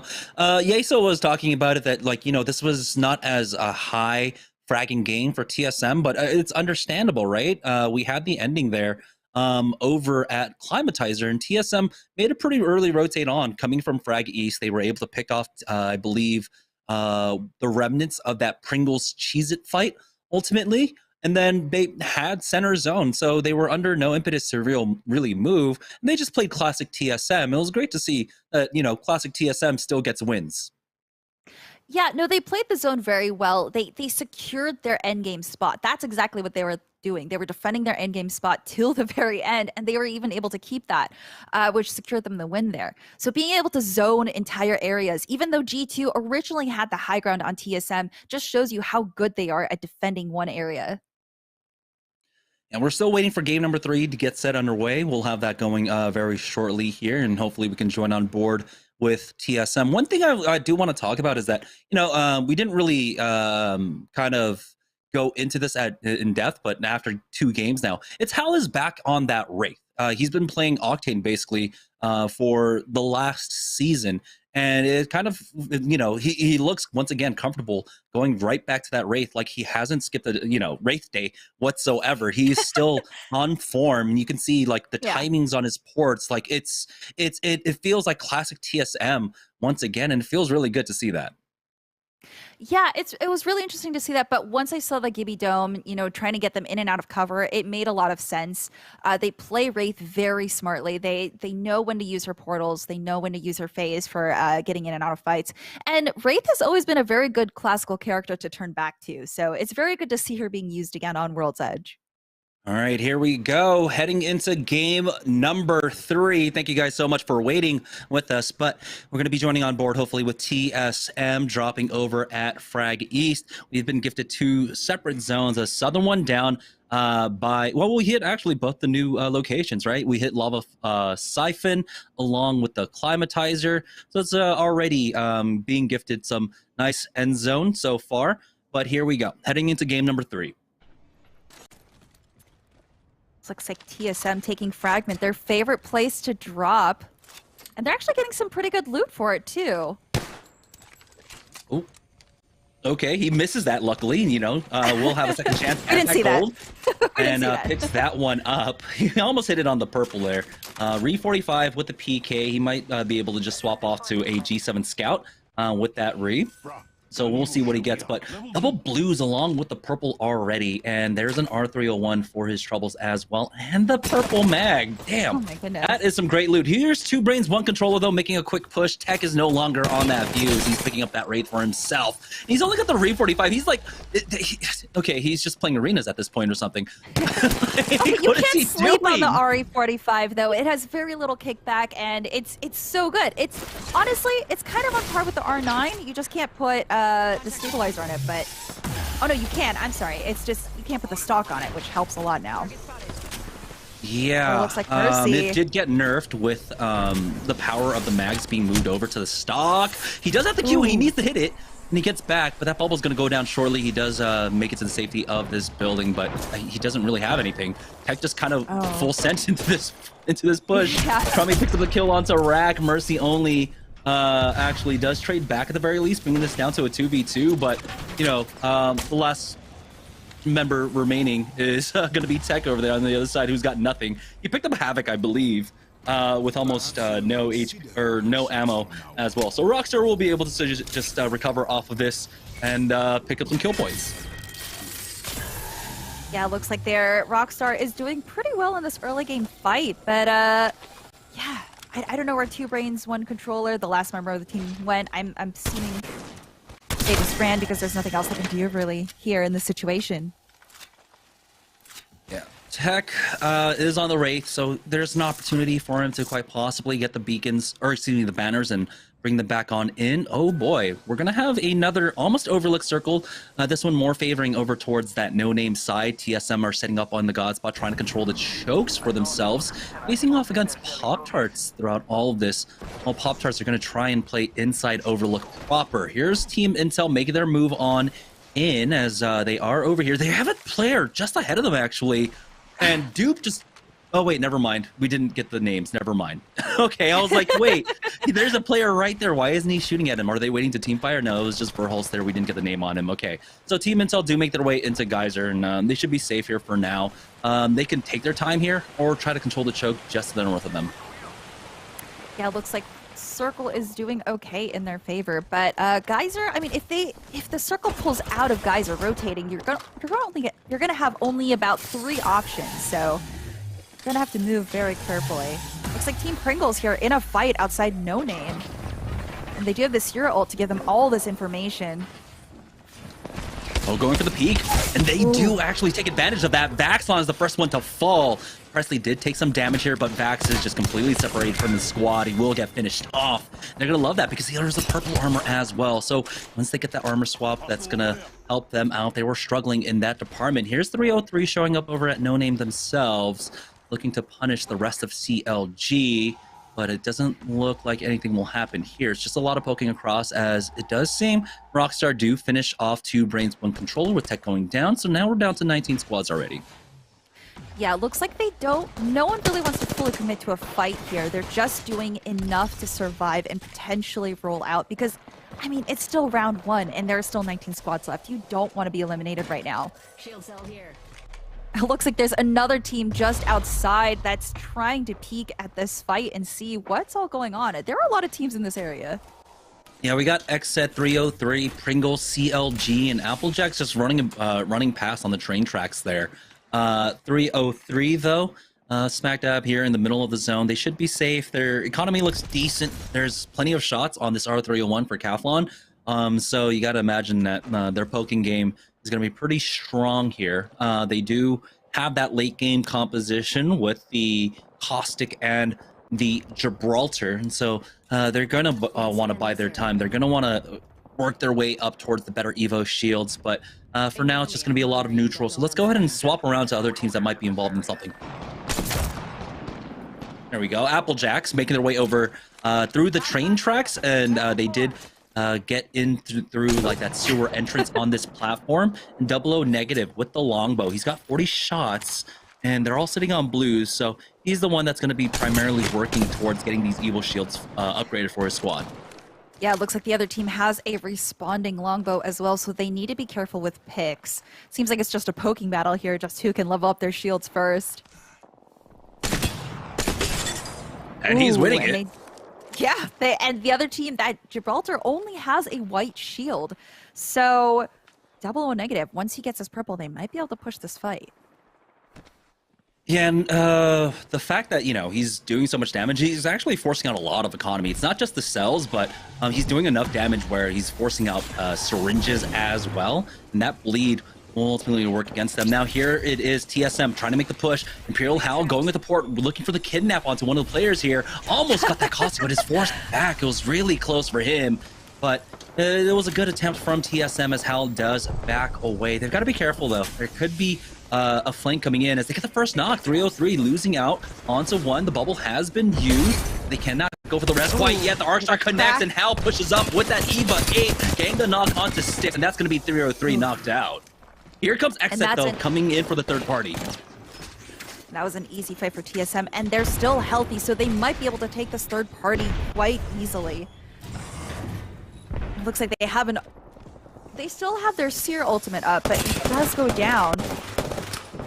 And this is quite ballsy from Exit. They know that it's TSM. They didn't see any kills. And like you said, it was a fast recovery for TSM. And I think this was just a bad call to try and send it onto them. The trade's favoring TSM throughout all of this. And now you have Hope, the sleeping dragon, and they are turning it around on them. Almost getting the knock there onto one, cracking one more. And TSM will not relent in this pursuit, forcing them back into the vault tunnel now. Bubble has been used by Reps, but it's just a momentary pause for TSM as Reps now going for the peak, but it looks like TSM, they've lost their moment. They're just going to back away for now. Maybe they'll have a second pass at this in just a moment. Yeah, I don't think they really feel too desperate to try and take this fight. And Team Intel over at Geyser taking a fight, and they're already down. They're down too. Now it's just down to Skittle Cakes to try and clutch this or get away from this fight. And Pittsburgh Knights getting the better of Team Intel once again. Skittle Cakes, though, is on that Octane. He'll hit the stim, get the beacons, the banners, and just run out. So hopefully he'll be able to get his squad back in. We'll see. There might be a respawn beacon just to the west of him as well. But oh, he actually goes down to a nade. So Team Intel have been knocked out. TSM just surviving EMPs here, as they have full control now over this tunnel. In 2 more minutes, we'll figure out where the next ring goes, but it looks like Team Pringles are in a fight. Taking out CLG, looking to finish them off. Don't know if CLG were able to recover a backslon there, but here comes Team Ghost, making their push over at Geyser now, getting slowed down by some of the nades, but as they leapfrog their way forward, looks like they're getting slowed down by a lot of these caustic barrels. Yeah, you can't discount the caustic damage and the stun that happens now, and it looks like they are pushing in Ghost, trying to get past this Horizon Q, but oh, now it's just down to 1 player on Ghost versus 2 on Era. And there's a third party coming in from behind as well. Pittsburgh Knights did recover, and they're going to look to try and finish off this squad. Big Q coming out from Bronzy there as he pushes forward, cancels that res, and he swaps out positions with Asura and Gildersons. Gildersons already at 3 kills, about to pick up more. They're taking out Era. Big game so far for Knights, and we're already down to 13 squads. That just goes to show you how strong Seer's Q and his tactical is right now. It can cancel heals, but it can also cancel reses. And right there, that res might have given them a little bit more of a fighting chance, but it just wasn't enough. Team Razor's in a fight here, securing a KP on Sykes. I think that's the only KP that they have right now. That's been a bit of a slower game for Team Razor, but they have another squad showing up right now. Kind of ballsy play coming out from that Octane to try and Q forward by himself, but they have done a lot of damage, forcing out bat from all 3 members as they get hit by that Seer Q. As TSM, once again, another scrap with Xset on the other side of this. We do have the Seer ultimate being used by Xset. Nades in now from Reps, at least forcing them out of position, but doing no damage there.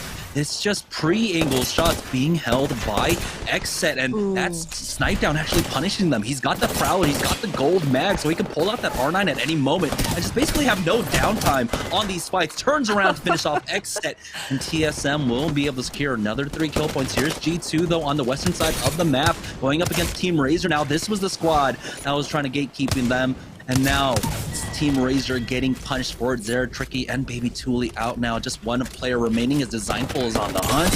He will spot him out, and take a look at the immense pressure from that Prowler. Aculo had no chance to respond. Oh my goodness. The Prowler is just absolutely disgusting right now. Man, G2 climbing up the ranks. Just game after game. First game, they were just taking a little nap, and now they're fully awake, they're ready, and they're just rolling these teams. Just shaking off the rest for G2. Happy to see that Prowler back in play for themselves. It's going to be the Prowler Ringman once again for Designful here, as we have a better look at what's going on. It does seem like a lot of no-name did get cleared out. As you can see, TSM have been doing a great job of keeping teams gate-kept out from the Geyser position there. As it's hard to tell. It looks like Pop-Tarts are still over by Overlook right now, and so they'll be kind of posturing there for the time being, but the ring will pull away from them. They will be forced to start making their way over towards No Name. And it looks like TSM is just holding on to that tunnel right there, just trying to make sure that no teams are trying to sneak by them. Looks like Knights are moving in to Fragment over here. They might actually cross paths with G2 right now. Yeah, G2 are going to take a moment, though. They need to heal up as they get out of the ring. And so the fight won't break out quite yet. There should be about another 20 seconds before the engagement happens. But G2, TSM, along with Pittsburgh Knights, those are basically some of our top teams right now currently after 2 games. As Team Pringles, they've been here inside No Name for the large majority of this. Here's TSM making their move on out. It looks like they do have Pop-Tarts ahead of them. The Q connecting and stopping that actually heal. one shot. And they will be able to take out Lion. That's the first knock as Applejacks are trying to hold it down inside, but who's dropped down on top of them? It's going to be Rice Krispies as 00 Negative picks that one up. Pop-Tarts are involved in this one as well, dropping down, taking out 00 Negative, and Applejacks will get finished off. Pop-Tarts still recovering here as a 2-man as Z Davis getting focused down by TSM. Great Arc Stars to try and force out TSM into some terrible positions, but there's the bubble out from Reps. As actually it's Rice Krispies that are fighting back on this one. TSM have not dropped down onto them quite yet, and Rice Krispie Treats will get finished off. Here's Imperial Hal with a port play, try to get in some information down below, but you're not going to hard commit onto this one. They can take their time here as they know that I believe Pop-Tarts were able to recover at the very least down there. Yeah, they know that the team below only has 2 different ways that they can go, either up the zip or out the tunnel. So I mean, they have time to just wait. And it looks like they're going to opt to look down at the tracks, knowing that there are probably teams in No Name right now. Yeah, this is another easy top 2, top 3 finish for TSM. They've gotten plenty of kill points as well. They're already in the lead by 5 points. I believe 35-30 between first and second place. So there's no pressure on them whatsoever. It's about playing clean and consistent, classic TSM finish for them with, 4 games overall left to go. And it looks like TSM is going to have a complete oversight of the entirety of No Name here. So they might be in a really good position, but there is a lack of cover once the circle starts moving again after this.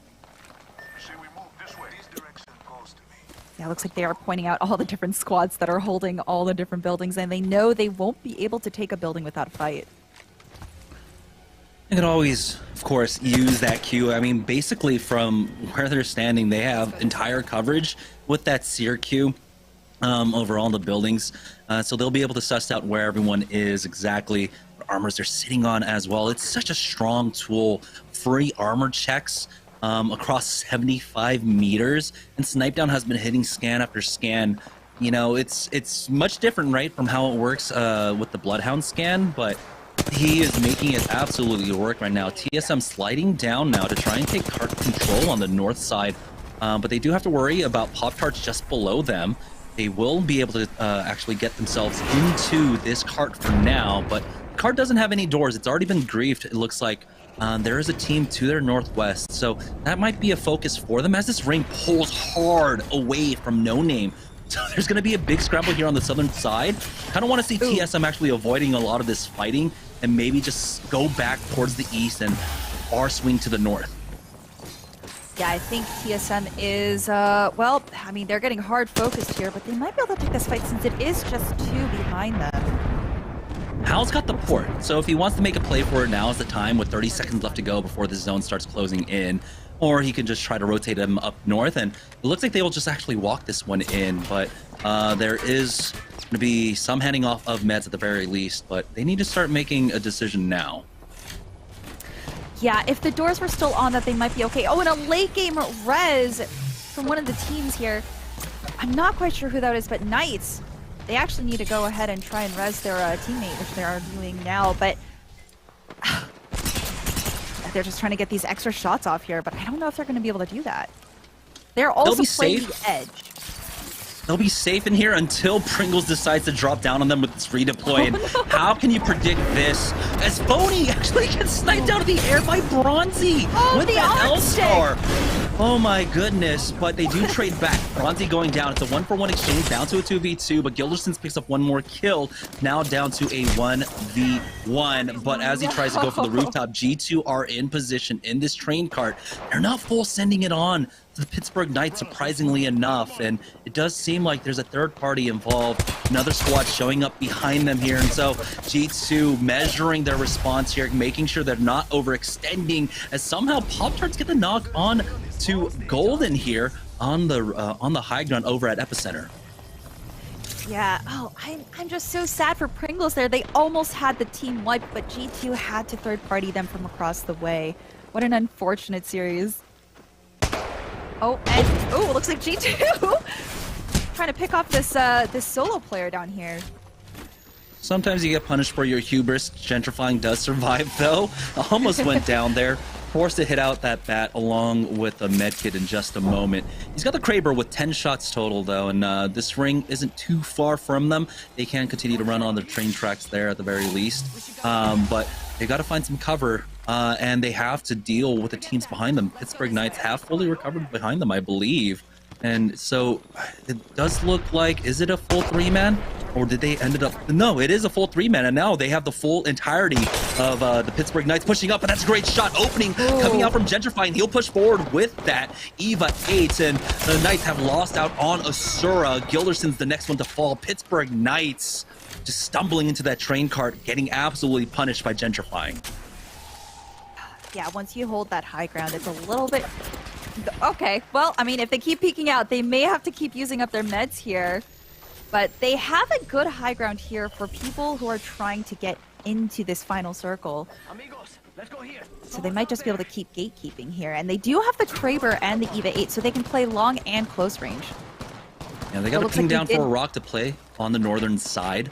But they'll have to contend with, I believe that's going to be Cheez-It that are playing the high ground angle coming from that Epicenter side. Gentrifying is considering going for that port now, and he will go ahead and pop that as the ring starts closing in, getting tagged throughout all of this. But it looks like Cheez-It find a knock on to TSM, so this might allow a free rotation in for them. Defensive bombardment down from Renegades to try and punish G2. This was a squad that was just absolutely punishing them, as Mollis still bleeding out on the ground. They get the kill onto Raps. Now it's all up to Imperial Hal, who does get finished off by Golden. Cheez-It now hit the top 4, and they're getting the res on to Mollis. Looks like Cheez-It did get the revive here, and oh, maybe with the golden bag, it looks like, unless they just did a shield swap, but yeah, Cheez-It is actually looking pretty decent for now. They may be able to get into this last fight, and 4 squads left. I don't know, do you think they can make it to top 2? They definitely have the tools to do it. They should have the bubble up ready for this next move. There's 38 seconds before the zone even starts closing in. G2 seems to have made their way up to the north at this point, but Renegade's now doing a lot of damage, taking out turns, finishing that one off, bringing this one down to a 3v3v3 now. Finicky doesn't have the ammo behind it right there to punish him, but he will be able to at least secure the boxes and the additional loot that they desperately needed at this point. You can see that on the R9, he's only got about 100 bullets total. The Prowler, we don't know the exact state for that for Mollis here, but they desperately needed that ammo, and now they are getting some great map control for this final zone, and oh my goodness, Mollis! Oh my, I love seeing a good R99 beam. That is my weapon. And looks like Wallace is taking a little bit of damage, but they do have shield swaps here and potentially can stock up on heals. Wallace playing a little bit ballsy with the lack of heals there, though. There we go. Finally hitting that bat now. He wanted, you know, just to show a little bit more presence, but here comes the slow zone now closing in on them, and they're going to have to figure out a way to get in. Good arc star might actually allow a chance for G2 to actually get out of that position. And there's now sandwich. The bubble's already been used by G2 as well. So Cheese are just licking their lips here as Result is taking a lot of damage. He's been cracked. Norm's got the knock onto him, but now it looks like G2 are just gonna go ahead and full commit onto Cheese It here. Getting punished midair. no. G2 knocked out. Cheese It now in the last 3v3. Up against, I can't quite remember. Was it Pop-Tarts on the other side of this one? No, it's going to be Renegades on the other side of this one. Yeah, I was going to say Cheez-It is actually in the best position right now because they have the height, they have this rock they can play around, and they have a Seer. Their elite bubble does go down, though, unfortunate, and now Mullis is getting punished for it. The peeks out from this Gibraltar as Saucer gets the first knock, but it's a 2-for-1 exchange. There we go, coming down to a 1v1 now. Renegades versus Golden here as he's trying to hold on. Gonna go for the reload onto the Prowler, but a lot of the shots are going straight into that knock shield. It's still enough, though, as Golden will clutch up the win for Cheez-It here in game number 3. Yeah, I'm going to have to watch that again in our segment where we watch back the last gameplay, but oh my god, that was so close. Cheez-It really held the high ground there, and they played their position so well. So congratulations to Cheez-It for winning that well-fought fight. And importantly, they slowed down TSM there, taking them out around top 5 or top 6, though. So good job by Cheez-It. That does mean, though, we have ended 3 games. We're going to go ahead and hit halftime. We're going to take a little bit of an extended break, and when we get back, we'll have the final 3 games of the night right after this. I've been playing Apex Legends since release, since day 1 release. I got into Apex Legends because I actually fell in love with PUBG, I fell in love with Realm Royale, so I always wanted to compete in a Battle Royale.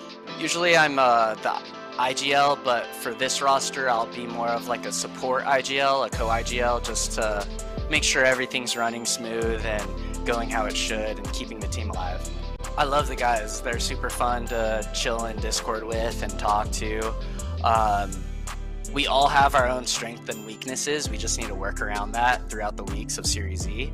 So the more we just practice and develop our strengths and our weaknesses and how to help each other with our weaknesses as a group and a team, we'll get better over the time.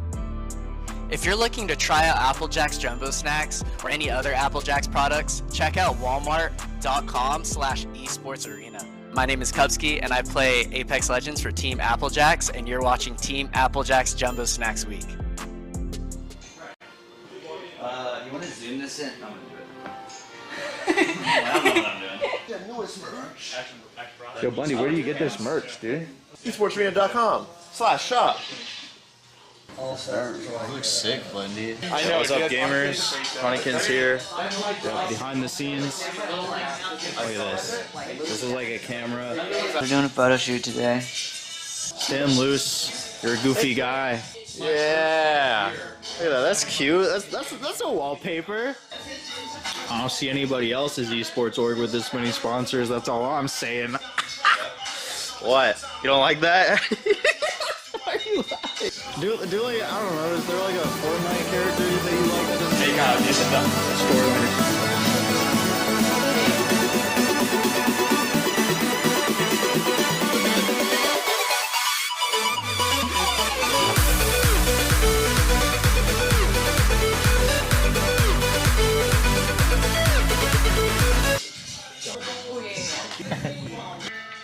It's the eye when it comes to production and photography. Yeah, but the Nintendo Direct's right there.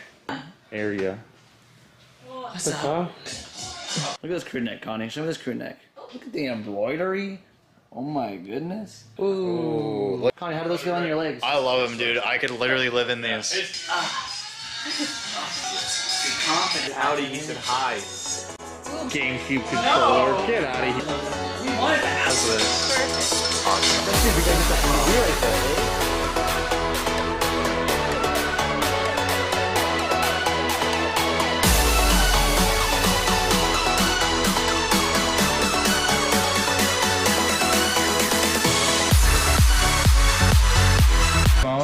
god. Oh my god. Like this thing right here. You get that on camera? Watch your fingers. Yes. Put the camera down. Can you guys put these cameras down and like actually help Kyle? Buddy, here, you gotta take this. No, Brandon, keep vlogging. Yeah, I don't know why he's thinking that. This is...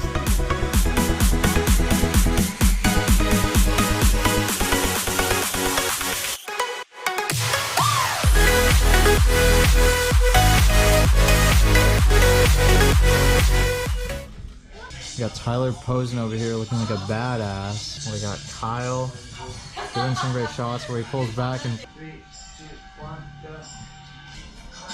Yeah. You know, it's just a whole vibe, Connie. Gaming, dog. Gaming.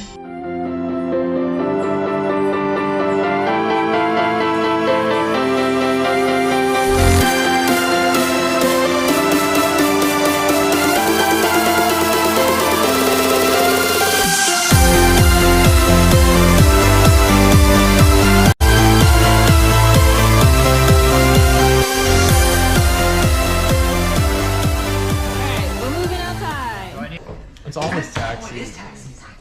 Where's your camera? In the box? In the box. You think the elevator's working? No. No. It was really dangerous. That was the final destination. Yes. Show us the picture. No. Hey guys, we're gonna...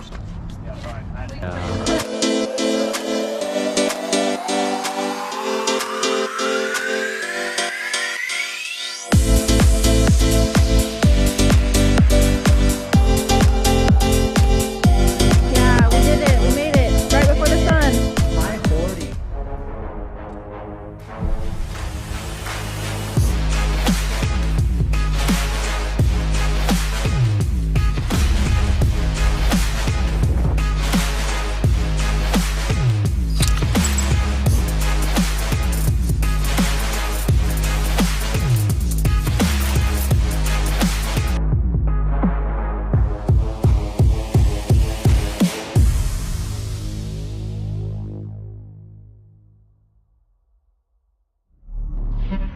Kellogg's, Fruit Loops, Apple Jacks, Corn Pops, Tiger Paws, they're Jumbo. Jumbo snacks, snack time heroes. Don't take them on the go.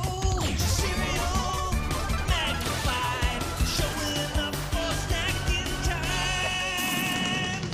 Jumbo snacks, snack time heroes. Don't take them on the go. It's Jumbo. It's for snacking. It's Jumbo Snacks. Stack Pringles flavors. Make new ones. How much do you think Pringles paid these people? Hardly anything. Hey, you guys want to stack different Pringles flavors to create new flavor combos? Here, I'll go first. Pizza, barbecue, and jalapeno. The spicy barbecue pizza stack. Get him! Grandpa, what's going on? Pringles. We're trapped in a Pringles commercial. They must have taken us in our sleep. How can we get out? We can't, Summer. They warned me this would happen, and I didn't listen. Stack Pringles, make endless new flavors. Stacking Pringles to make new flavors. Make endless new flavors. Barbecue, wavy, and sour cream and onion equals a 3-layer dip.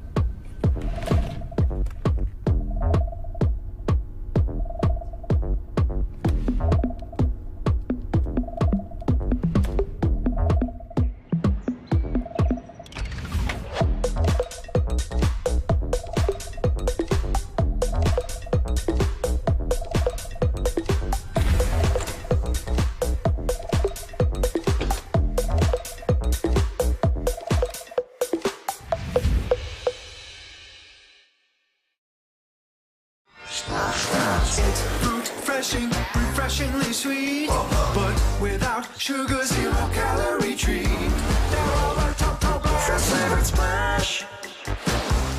It's fruit freshin'. Cheese it, snapped. How's it taste? It's so thin, crispy, and cheesy. And I just want to keep eating it. And eating it. They love them. Snapped. So good we may run out of cheese. Imagine you love frosting and filling. I do love frosting and filling.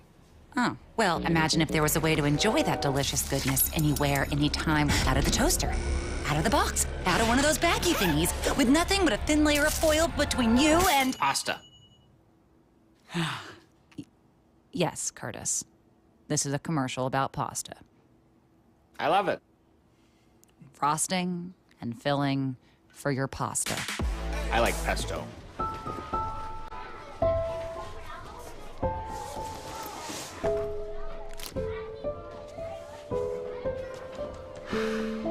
Hey, shake it, kiddo. Love Dad. Oh.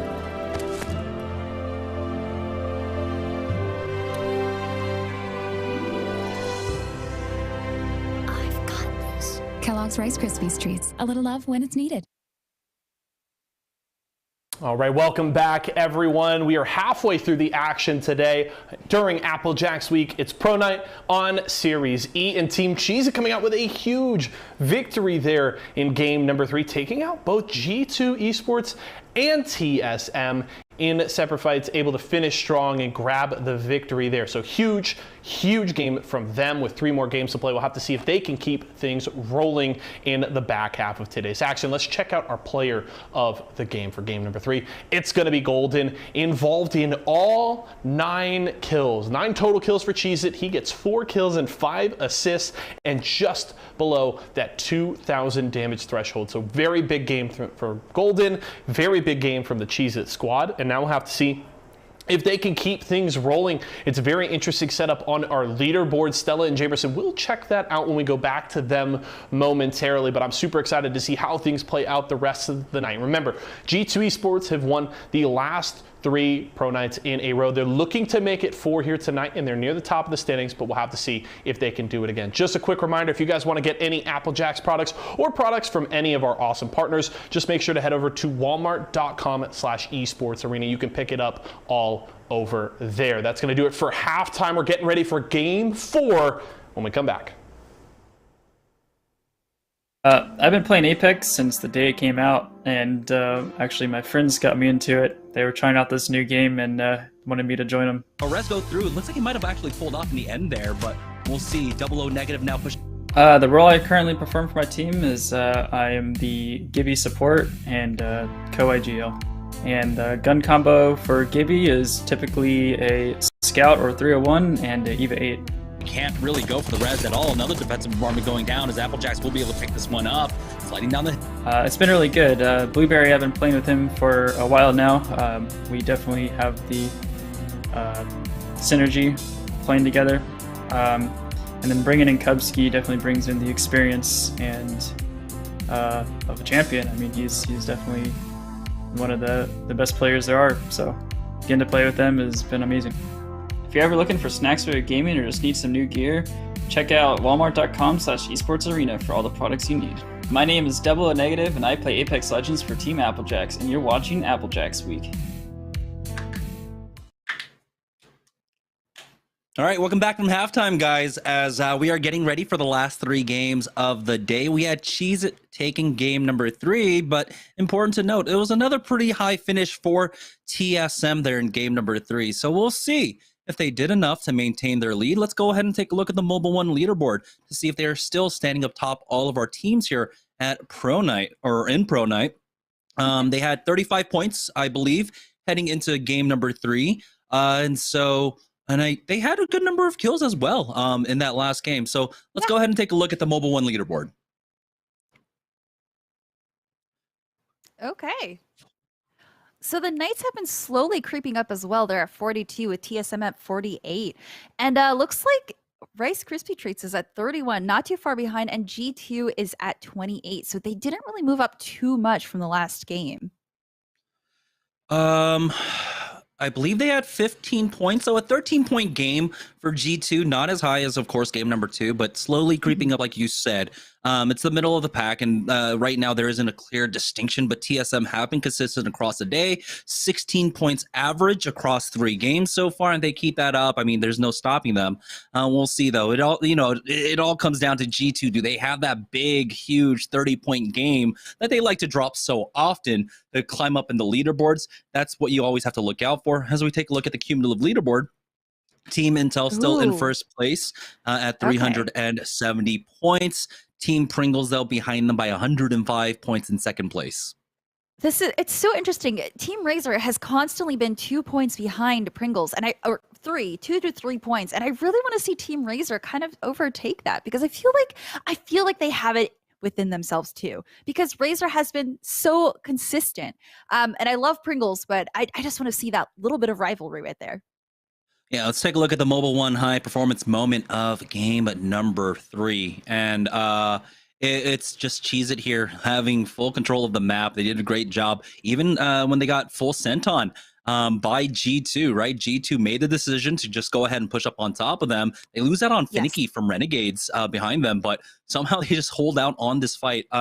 And they take the 3v3, and Golden clutches up here, even going for that reload. And that's why the stock is so important now. He had the purple stock, allows him to reload faster and get right back into that fight. Yeah, that was a really close fight. Again, Cheez It really did everything right there in terms of positioning. Positioning is key in the last game circle.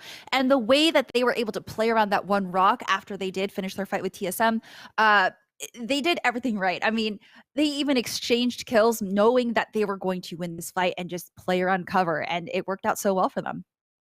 Yeah, great job by Golden. He has been consistently clutching up for Cheez It time and again. It's great to see the adjustment onto the Seer as well for him. And so right now, Cheez It find themselves in a pretty decent spot on the leaderboard, but it looks like we are ready to head into game number 4. So let's go ahead and join on board with Cheez It, who, you know, I believe they've been contesting Team Pringles up at the Climatizer. And in game number 2, they got punished by TSM. It's going to be the early scout out from Golden there as he picks up that beacon for us. Doesn't seem to be pulling up here towards them, unfortunately, as Nestle find themselves in a fight over at No Name, getting tagged early on. Who could be there to try and punish them? Might be Team Pop-Tarts, actually. We'll see, though. There's a player right above him now, and we'll see if they can go for a full 3v1 push onto him. But no, that player actually just leaves. Yeah, I mean, it is... Oh, well, that's probably why. Pop-Tarts, Exile going down. I guess they were just very low on heals here, too. And it's really rough being taken out like on drop, because it just means that your recovery time is not going to be there. Your team is probably going to be suffering as a duo for the rest of the game. Yeah, I think it was just a greedy split coming out from Pop-Tarts, because I'm pretty sure they take Overlook. And so they were trying to get No Name Overlook, but the No Name Geyser split out here from Nestle actually just ended up punishing them. You saw the quick turnaround as Malice Mamba showed up to help out Turns in that Wraith v Wraith fight. Now the decisions have to be made. Volt or Prowler, and it's going to be the Prowler. He's got the gold mag for it as well. So what a great start so far for Nestle. They got 1 KP, blue armors, and along with some of the best guns in the game. Yes, this, it looks like they might have found a team here.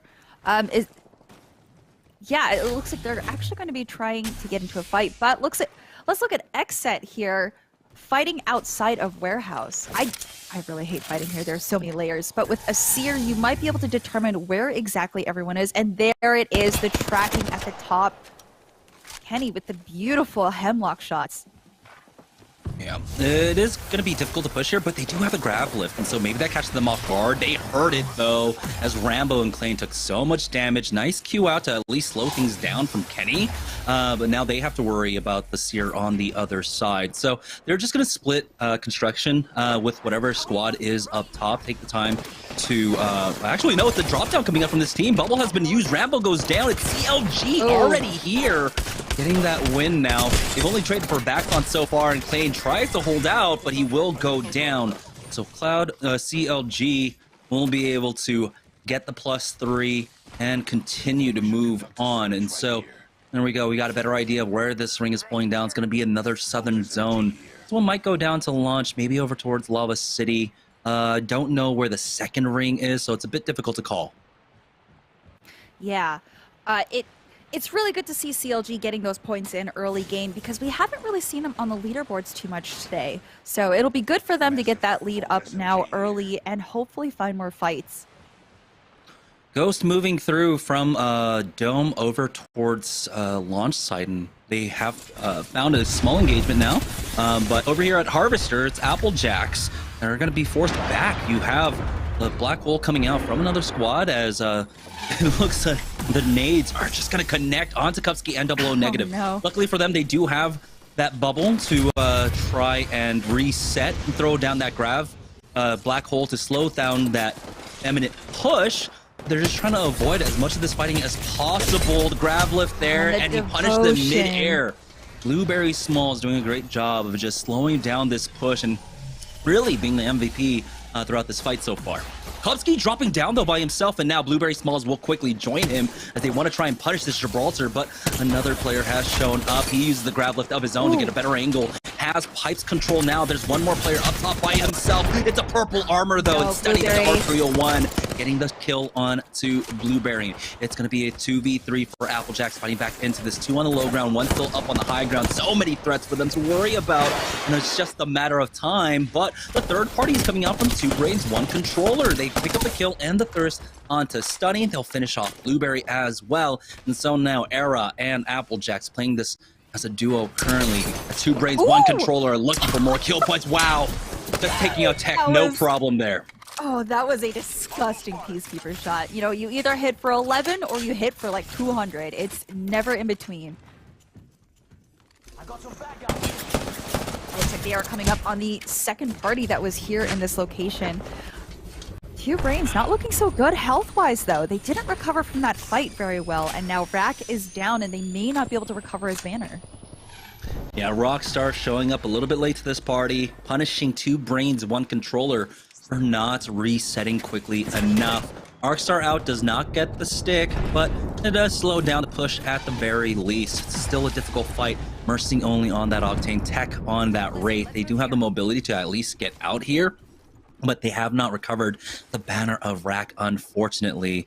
And with the zone, just this being in the safe zone, they can just hold on. Rockstar can and just camp this banner. As another team has showed up, actually, and actually punished Kimchi Lee. Looks like O-Reed's going down to Crummy. So Rockstar picking up the remnants of this fight. Here comes Tech trying to recover that banner. He's got 50 seconds to do it. Okay. And he's got that port with about 40 meters left on it.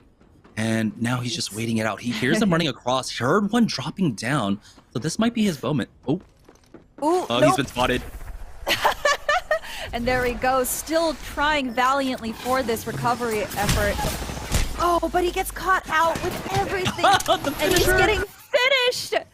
Oh no, an unfortunate turn of events there. And now it's just Mercy only. But it looks like Mercy only may be getting chased here. I mean, Rockstar knows that it's just 1 person left. Why wouldn't you chase, right? He's got the banner, so he can. He's got 1 banner at least. He's not going to get text, so he doesn't have to play this one out as a solo. If he can make it out of here, getting punished by that L-Star as he tries to run away, but he should be safe. It's pretty much out of lethal range. Yeah, I think they don't chase too far. And I think that might be another team. Yeah, they might be getting pushed back here. Rockstar having to go back to Harvester to try and play that cover now.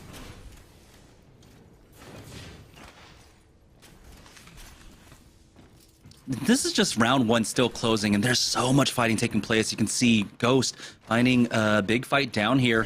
Renegade's involved in this fight with 303 and Ghost. They're trying to punish at this point. They need to recover Saucer as well, but he will get thirsted off by Metro. Picks that one up. Full 3v3 once again over here at Harvester for Team Rockstar. Nice cue from that Seer, but they got flanked. Another duo is actually just below them, it seems like, as they spot out that Octane, try to finish him off, push forward, and that was Mercy only.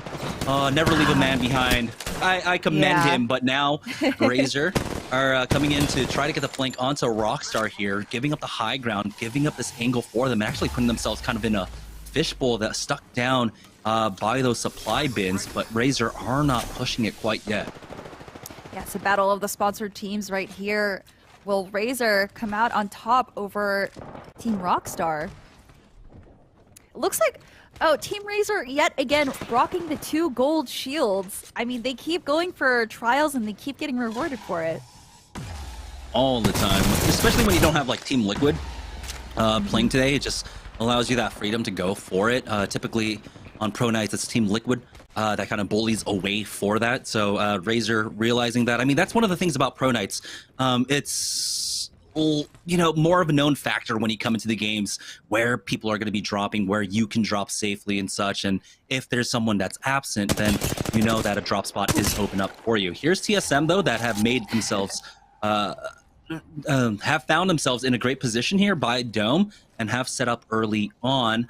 They're playing outside on the north side of Dome where they normally like to play, where they're controlling the eggshell along with that cart just to the east of Dome. I think they're shooting down at CLG right now. And I can't tell if CLG is a full team or if it's just a duo. Looks like G2 in a heavy fight right here. Kind of struggling on kills. Applejack's coming in. Our team for this week, they're just full health. Able to take this fight. Oh, they left. G2. And G2 getting finished. Applejack's coming in hot on G2, canceling their game for game number 4. And this is the opportunity for G2 to really try to bring things back for themselves, as there's now going to be only 2 games left for them to try to maintain their, 5 tournament win streak or so. At this point, though, Applejacks now have control over a really strong building here in launch site, but the ring is pulling away towards Dome. All indications it should be going over to Dome. They need to figure out a way to rotate in. They do have the grav lift and the and the bubble, so plenty of defensive tools to use to get in for this one, and they're under no real pressure to get out of this building for now. Yeah, it looks like they're just holding steady here. Applejacks, and they have 3 purple shields, so they're, you know what, they're sitting pretty right now. Yeah, when you pick up the loot of G2, I mean, G2 come out from Thermal Station, and so they're going to come out absolutely stacked. And so you can see right there, over 300 ammo on the Hemlock, 400 negative. They're definitely happy to see that. Right now on board with Pop-Tarts, down by Lava City. They do have a team ahead of them. Going to go ahead and hit that Sear Q to try and slow them down. But it's the redeploy coming out as they are getting beamed along the way with the L-Star at that, too. L-Star is so bad at range, but Z Davis is making it work there.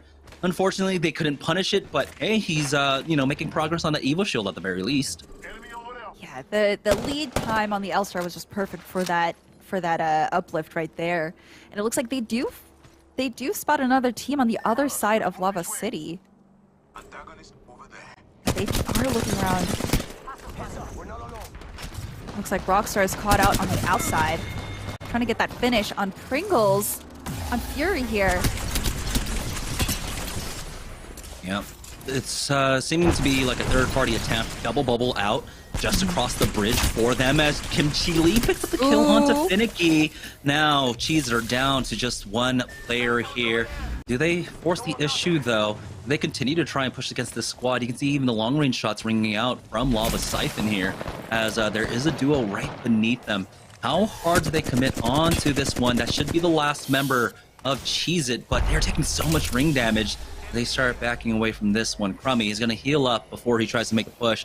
They've got Kimchi Lee giving them such crucial information. You can see right there the health being displayed on the HUD for them. They get the kill on to Cheez-It, finishing off Mollis and Golden at that point. And so now they will go ahead and drop down and pick up the free loot for themselves. Yeah, it does seem like they did want to contest that, but there's now Razor coming in to try and finish up this fight, and Team Rockstar is just a little too separated here. Oh boy, Team Razor. They are playing on the edge. They've got to be careful. They do have the bubble down at the very least as that Q comes out.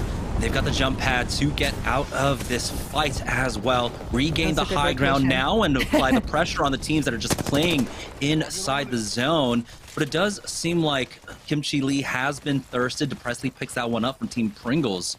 And so it's just Rockstar sticking around for way too long and getting punished by Razor. Ooh, yeah, that jump pad is very risky because you're putting yourself in clear view of anyone that can shoot you. Looks like they are taking the redeploy. Oh my goodness, and Zara Tricky with these shots on that redeploy. Zara 3 is nasty. It does seem like they were able to clear out a lot of this side of the ring, and so they'll be able to rotate in with almost no resistance whatsoever. The teams that were in position over at launch site have already made their way in over towards Dome. This time around, it does seem to indicate that it's going to continue to pull over to the eastern side. TSM are already in a great spot for it. And Team Razor can bide their time on this side, on the northwest side. They have a squad ahead of them, actually. Ooh, right by the that might replicator be there. CLG. CLG was hanging out in this area last we saw, but they do have red shields. So, and it is still CLG, and there's another team coming up to them, and we're not quite sure who that is, but TSM might actually end up trying to third party this. Oh, going Zeratricky's down. bad. Just getting canceled by the Syracuse left and right.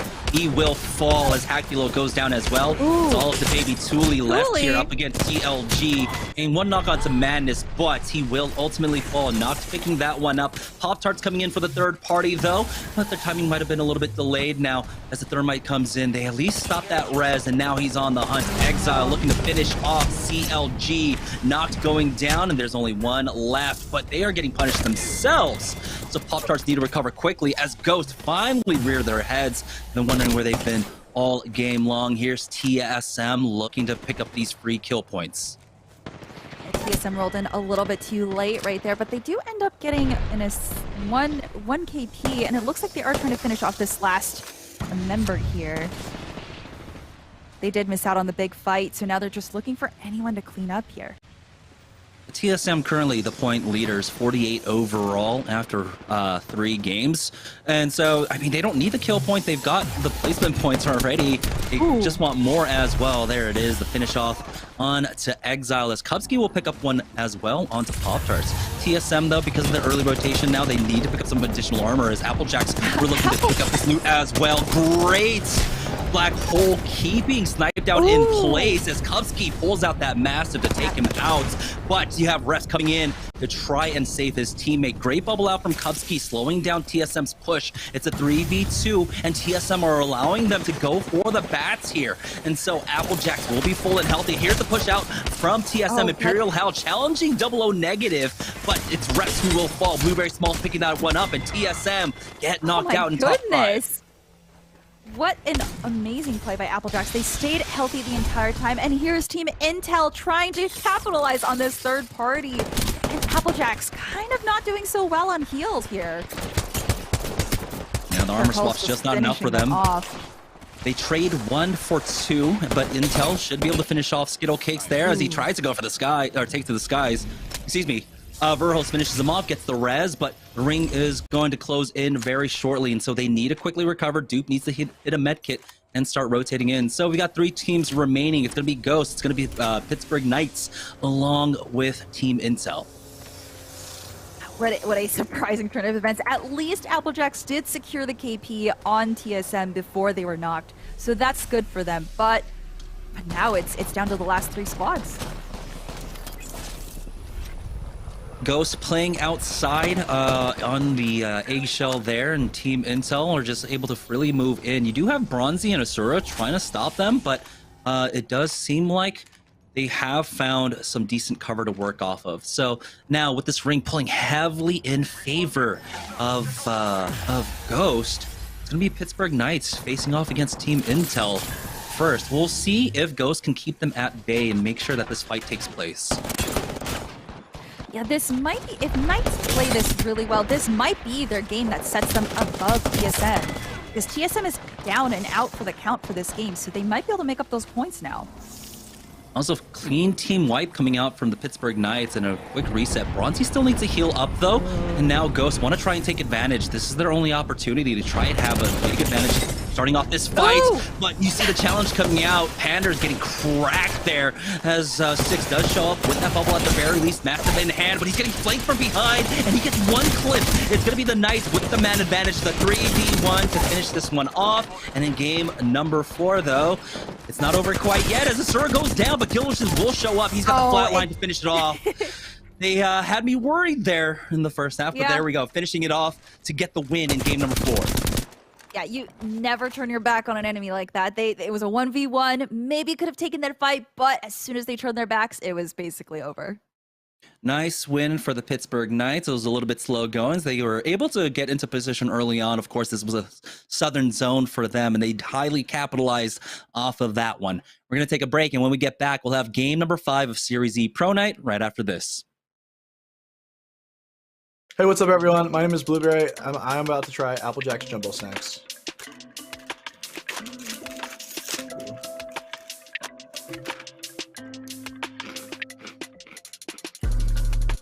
Okay, I gotta say, the cinnamon flavor is on point for me. Love the apple flavor. Goodness gracious. I recommend the classic, honestly. That's what I go with. Classic, you can't beat it. You really can't. If you're looking to try out Applejack's Jumbo Snacks or any other Applejack's products, check out walmart.com/esports arena. My name is Blueberry, and I play Apex Legends for Team Applejacks, and you're watching Team Applejacks Week.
All right, folks, Yeso here, back once again in Studio Red of Esports Arena HQ. In Game 4, all set, and the Pittsburgh Knights grabbing another win. We talked about it after Game 1. They needed to keep things rolling. You don't have to win every single game, but if you're going to compete against the likes of a G2 Esports or a TSM, you can't just lean on one performance, and Pittsburgh Knights not doing that here today, grabbing another victory there. So good on them. Let's check out our player of the game here for game number 4, and Asura does it again. Got player of the game in Game 1. Now the second time today. 4 kills, 6 assists. Not super high damage numbers, just over 1,100, but still that's a great game, and that's a guaranteed at the least 22 points for the Pittsburgh Knights. So big performance there, and that one's definitely going to shake up the standings. TSM, as we saw, was holding first place after the first half with 48 points, so we'll have to see how this shakes things up. Also not sure just quite how many points TSM got in that game. Were they able to maintain that lead or not? We'll have to see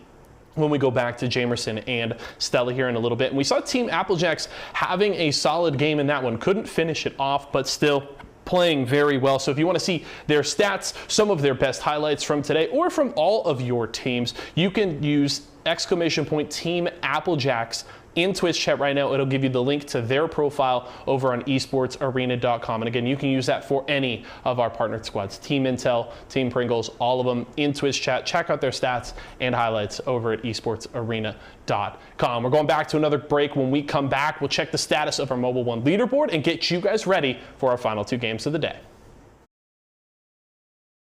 Hey, what's up? My name is Kubsky, and I'm gonna try the Tiger Paws Jumbo Snacks.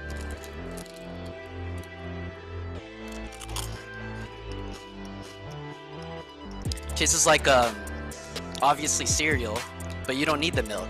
You could eat this on the go without milk. I could eat this in between all my Apex SKUs. It's a perfect jumbo snack. If you're looking to try out Applejacks Jumbo Snacks or any other Applejacks products, check out walmart.com/esportsarena. My name is Kubsky, and I play Apex Legends for Team Applejacks, and you're watching Team Applejacks Jumbo Snacks Week. I wasn't born in the spotlight. Nah. Had to grind and shine like a star on a hot night. And something about the struggle now resides in my muscles. And every trial and trouble helped to hang my hustle. Real rock stars don't chase the spotlight. It chases them. Imagine you love frosting and filling. I do love frosting and filling. Oh, well, imagine if there was a way to enjoy that delicious goodness anywhere, anytime, out of the toaster, out of the box, out of one of those baggy thingies, with nothing but a thin layer of foil between you and... Pasta. Yes, Curtis. This is a commercial about pasta. I love it. Frosting and filling for your pasta. I like pesto. All right, that's 2 wins for Pittsburgh Knights now tonight. And so let's go ahead and take a look at the Mobile One leaderboard before we head into game number 5. And with that win, they put themselves on top, taking away the number 1 position from TSM now with a 10-point lead above TSM. And the middle of the pack slowly starting to fade away. But with 2 games left to go, it's not over quite yet.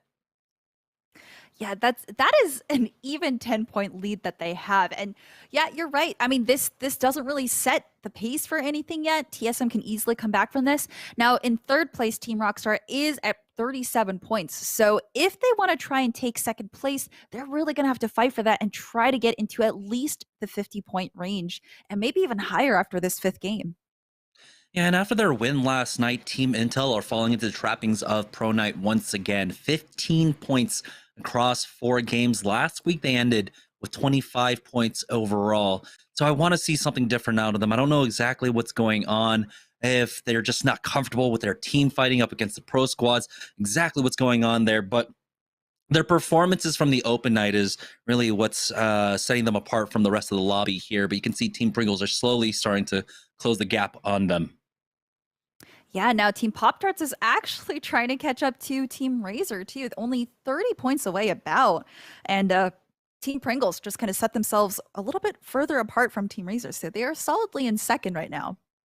Yeah, we still have 8 games of competition left to go. So nothing's quite set in stone about who's going to get relegated, who has secured a safe spot. But if Team Intel keep playing the way they do on open nights, they should be able to secure at least that top, close to that top position, or at least the top 4.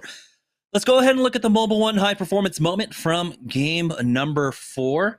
And this was just the 3rd-party alley here as teams just kept showing up. Applejack's getting the better of TSM, though, ultimately.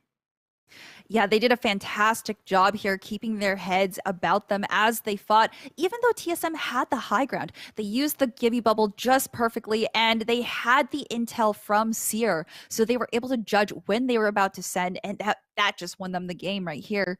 Or, I mean, they won them the fight here. They weren't able to fend off the 3rd party. But yeah, fantastic finish on TSM here from Applejacks. Yeah, the timing just came out a little bit awkward, I would say, for TSM in that fight, because you saw all 3 members of Applejacks were just healing up that entire time. And Reps and Imperial Howl were watching. Howl actually jumps in just as the med kit gets finished off by one of the members of Applejacks. And so if he was in there a half second earlier, you know, he could have gotten the knock, turned the tides of the battle. TSM could have secured a lot more points there, about 4 to 5 in terms of both kill points and placement. And they could have cut into the lead that Pittsburgh Knights have against them. But let's remember that TSM have been playing consistently. They have not finished lower than top 5 across the last 4 games so far. And ultimately for Apex Legends, especially in a longer tournament format, 6 games, consistency is key.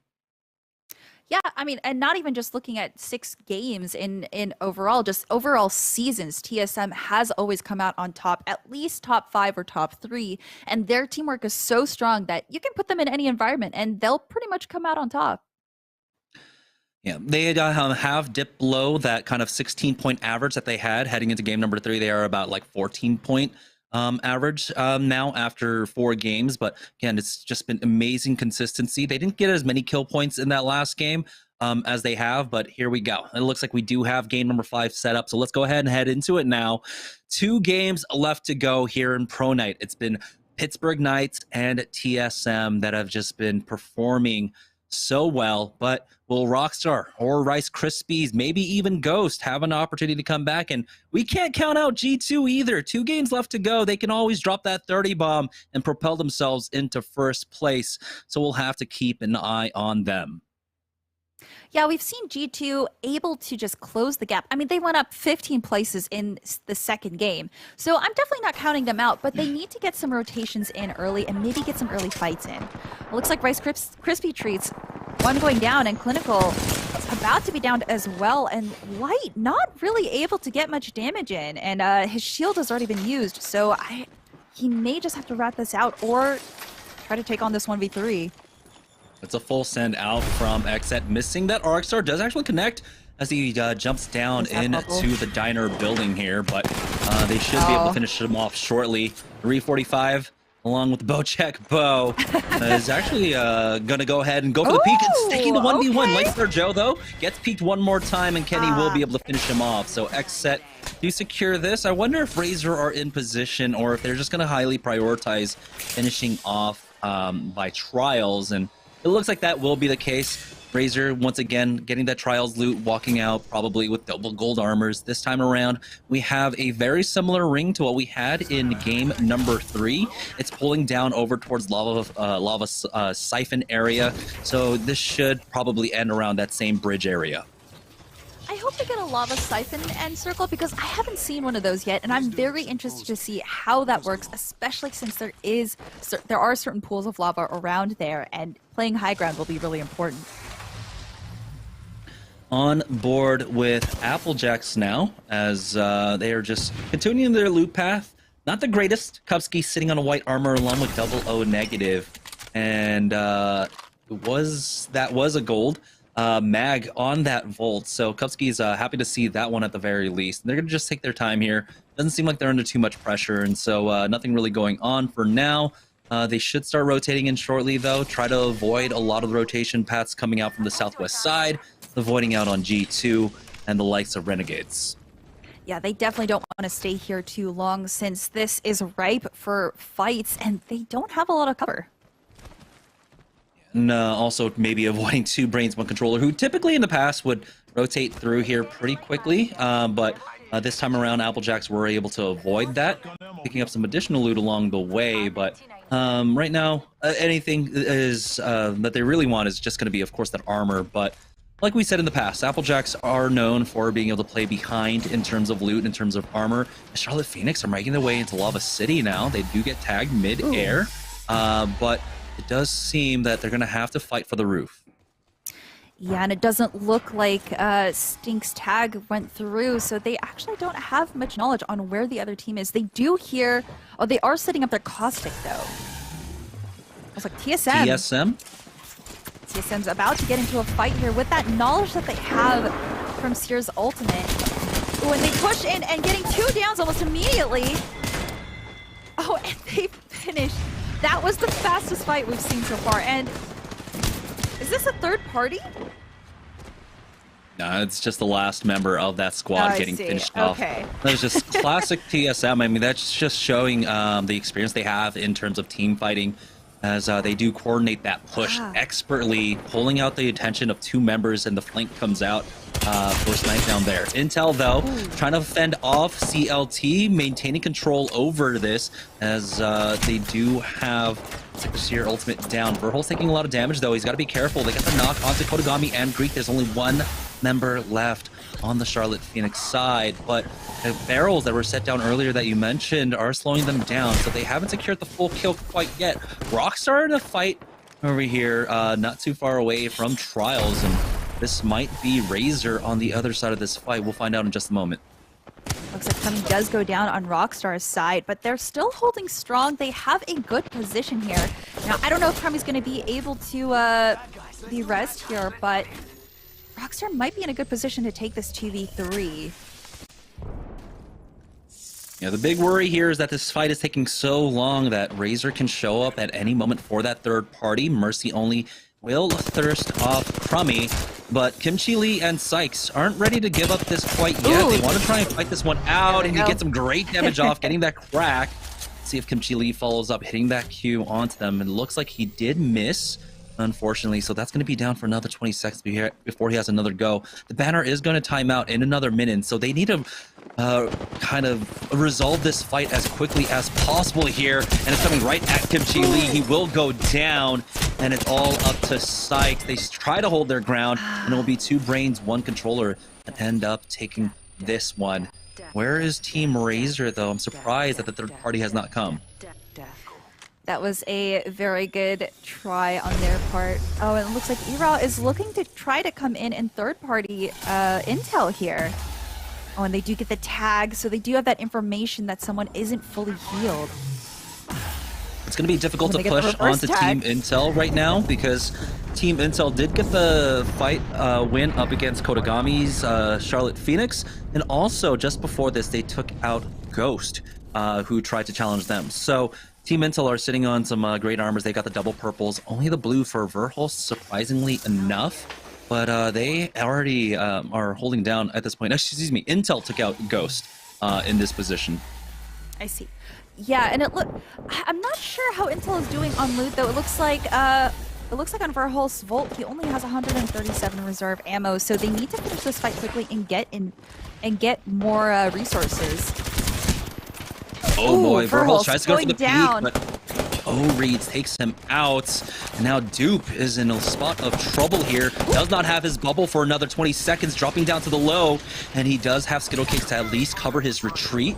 The Thirst out onto Stunny there, as Dupe does heal up now. They can try and retake the roof, get the banner from Verhulst, and get him back into this game. What great teamwork right there. Skittle Cakes just covering for him. And getting some shots onto Gibby here. And they might actually be able to do this, but they need to win their 1v1s, and it looks like Skittle Cakes does go down, so now it's down to Dupe. Can he win this 1v1? It looks like he will secure the thirst at the very least. And he does have the bubbles for the fast res on the Skittle Cakes, but oh my goodness, the slide out now. He will go back to the 3rd floor here, wait that out, ADS down.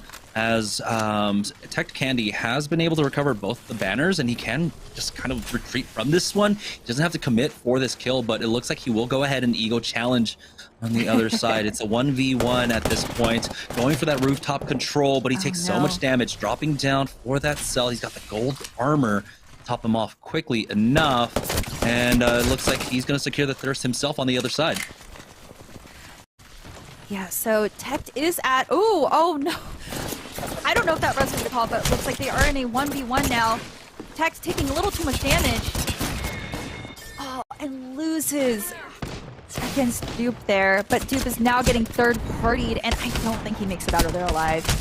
Yeah, TSM show up for that one. X set in a fight over at Fragment now. They did take out Baby Tulisa, Razor losing out on one throughout all of this. We were wondering where they were, and looks like they rotated towards Fragment's side. Hacklow does answer back, taking out Klain, but he will fall for his efforts, and now Zeratricky is just so disconnected from his squad. He's on the other side of the lava here, and he needs to heal up. Good connects with those nades at the very least, gives him a lot of information, but he needs to take a moment to hit that bat, but it looks like instead he's just going to book it here and leave his team. It's unfortunate. Left to rat it out as Gibraltar. Team Pringles showed up for the third party, and that's why he called it to leave. Yeah, very good call. They're just standing out in the open. So in pro lobbies, you really have to be careful on taking your fights and knowing when to push as a team. If anyone is even just 2 seconds late, you can be immediately caught out, and that's a 2v3. And it looks like Pringles has a very good angle here, but that bubble is out, so they might have enough cover to get away. Yeah, they should be able to safely get out here. As you can see, the long-range shot's not quite connecting for Phony. So Exit are happy with that one, picking up the 2 kill points along with the loot that Razor, you know, they're basically just like a pinata filled with gold. At any point, you could just have the massive come up if you are able to take them out. Now Team Pringles trying to cut off this rotation, though, as they have made their way through the choke for free, making their way down towards Harvester. And the options are available for them. They can go over towards the lava side early, or even wrap further west, but it looks like they will just go straight for the northern rotate in. Yeah, I think they want to try and catch people out because they did see the other team rotating through this location, so they want to try and catch them here. But it will be a fully healed 3 teams, so it's going to be interesting to see if they do contest at this location. Looks like they did get the early information on this team camped at the other building, so we might see a fight here. They're just pathing and rotating through instead, and we'll avoid the fight. We are at 11 squads, 31 players, so we're effectively in the end game now, and we're just going to play for that ring position over here at Lava Siphon. They don't have a scan for themselves, unfortunately, so it's going to be a big guess for them. Luckily, at least, they'll have building and covers to work off of, so they can just wait and maybe spot out a team, try to shadow them for that. I don't think Phony meant to do that, but yeah, you're right. I mean, there's still 11 squads left, and Pringles is in a pretty good spot right now. I mean, I don't think they know where the next circle is going to go, but they are in position for this one, and they are ready for any teams that cross that bridge. Well, looks like Xset is actually lagging a little bit behind, kind of waiting at the choke, because I think they do see Pop-Tarts waiting for them. Yeah, Pop-Tarts were the team that were playing north side of Lava Siphon, trying to make sure no one gets through that choke from the buildings, but they've since given up a lot of ground now, retreating all the way towards the geyser side. So Xset will have a free building to play off of once they actually realize that. Xset are not running a scanned character. They don't have the Bloodhound, they don't have the Seer, so they don't know that these buildings are actually free for them to try and move up. So they're under no pressure to move either, so they'll just take their time right now and make sure their back is cleared before they try to make the push on down. Yeah, there's certainly time. Oh, and it looks like CLG is also into Lava Siphon areas. So they are here early. They are taking circle priority, which is really good for them. And I think last we saw on the leaderboards, they were 11th place. So hopefully this can get them, this game is the one that can get them to move up the ranks a little bit. They have good sightlines on the teams in Geyser, so... Let us move here. Yeah, and Renegades is also, still in Lava City. Is this Team Intel that they're fighting at? No, Intel was taken out. So they're still in Lava City, just picking off whatever loot they can get and trying to see if they can take this fight here. Yeah, they've got plenty. You can see so many bats up there on the roof for themselves. Armor swaps off onto that purple for Saucer. They do, we mentioned, of course, they had all that additional bats on the roof now as Xset looking to finish off Razor. Hakulo down now, but they are getting pushed. This is G2, I believe, on the other side. No! 1 second. Razor got back into this, and they do trade back. They're tricky going down. They'll get the res onto Rambo. And now here is G2 for the third party coming in. This is just so easy for G2 to get these free kills. Unfortunate timing there, but G2, this might be the KP that they need to get them back on the board for this game. I mean, we haven't seen them in the kill feed at all. So, that might be it. It looks like Pringles. I think that's CLG that they just spotted, and it looks like they're going into a full-out committed fight here. Yeah, Fury did get cracked, but they've got the bubble to push up now, and they get the knock. Backlon does onto him, traded back by Phony, and he gets thirsted and finished off here. The quick res as well to get Fury back into the game, into cover, but he gets re-knocked as Pop-Tarts show up.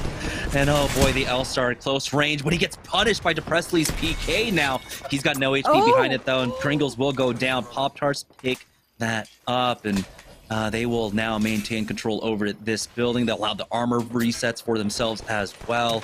And that's 2 Seers out of the lobby. Oh my goodness, that was a disgusting Peacekeeper shot. And yeah, I was gonna say it's a battle of the snacks, but it really didn't last that long. It looks like Pop-Tarts is going to be fully healed for this next encounter. This building is just a death trap. You really, once you get a fight in one of these small buildings, you really need to reposition or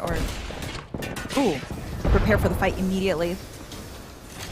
Bubble, but they're not going to have time to use that bat. It's the bubble on the other side from G2 now as they're looking to really pick up the pace. They want the kills from the rest of the lobby, but Resulta needs to show up for his squad with his EVA 8 now. He's the only one remaining. He picks up 2, but it's not enough. Pop-Tarts survive, and here comes Golden and Mollis to come for the third party. This should be an easy cleanup for them, and they get the kill points off of it. That's beautiful.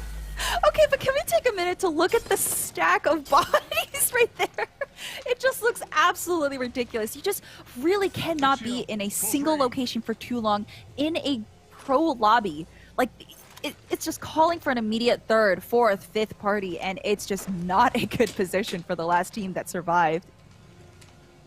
Yep, and we are now down to 14 players, excuse me. So that does mean one squad currently playing this one out as a duo. Cheez It really ramping up the pressure now as they're looking to try to get another top finish. Remember, they had a win in game number 3. Another win here will help them on the leaderboards. They're currently sitting in 9th place, I believe, or around there with 25 points. TSM, though, again, another top 5 finish at the very least. It's been a slower game for them. They only came in for one third party, but it's slow and steady that wins the race for them. Yeah, and now that what team was yeah, now that Knights are out, I believe TSM might be able to take the lead on this and secure at least top for the next game. I mean, if they get a really good score this game, they may be able to just relax in the 6th game. Yeah, I'm not even sure if the Knights got any points in this game as well. And so this will be a massive boon for TSM to take back that lead up against them.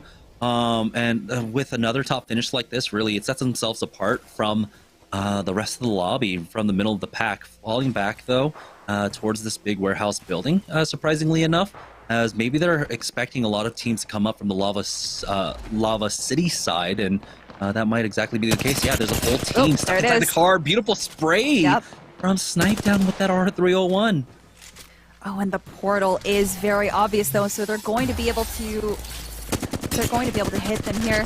Oh, and the Wraith caught out by herself, just bringing her team into this destruction here. Oh, and TSM has the Spitfire and Kraber. So Pittsburgh Knights were actually still alive. They're going down there in 5th.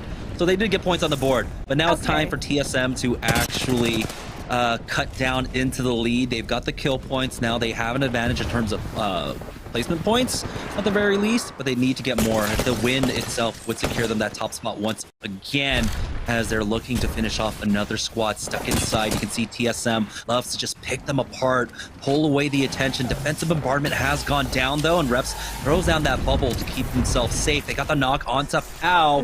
They're going into another squad. Imperial Hell backs away with that, realizing that they are getting third party now, and it's just a matter of time.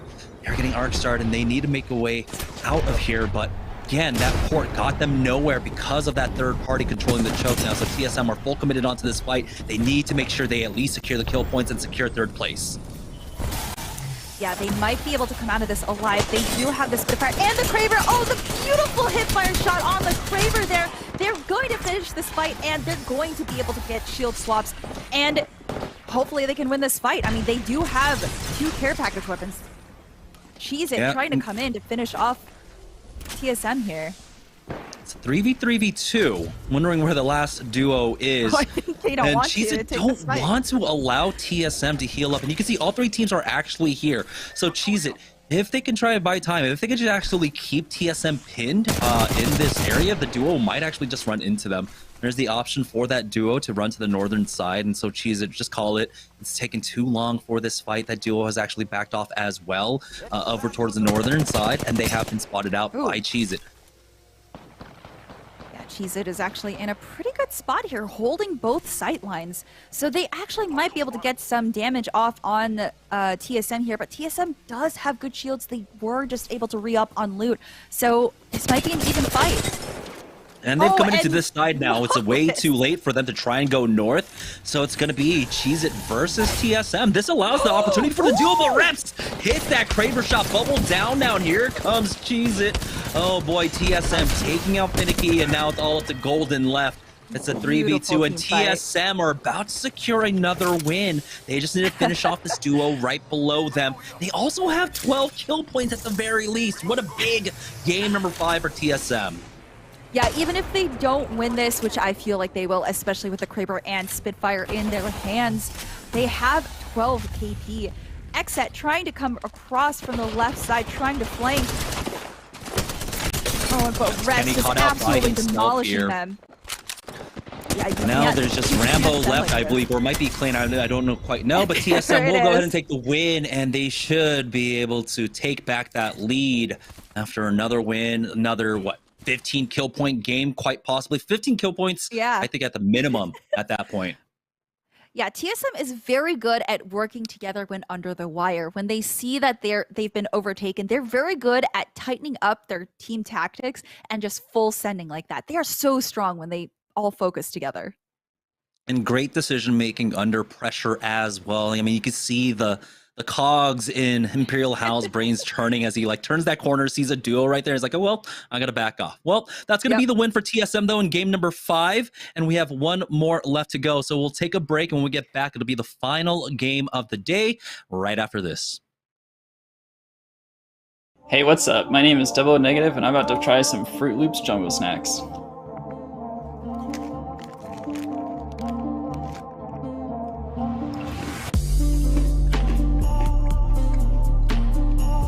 It's actually really good. It's fruity. If you need to refuel while you're playing Apex Legends, get yourself some Fruit Loops Jungle Snacks. Check out walmart.com/esportsarena for all the products you need. My name is Double Negative, and I play Apex Legends for Team Applejacks, and you're watching Applejacks Week.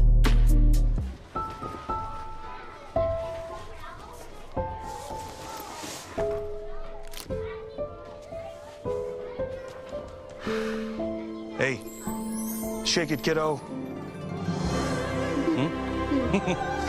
Love Dad. Oh.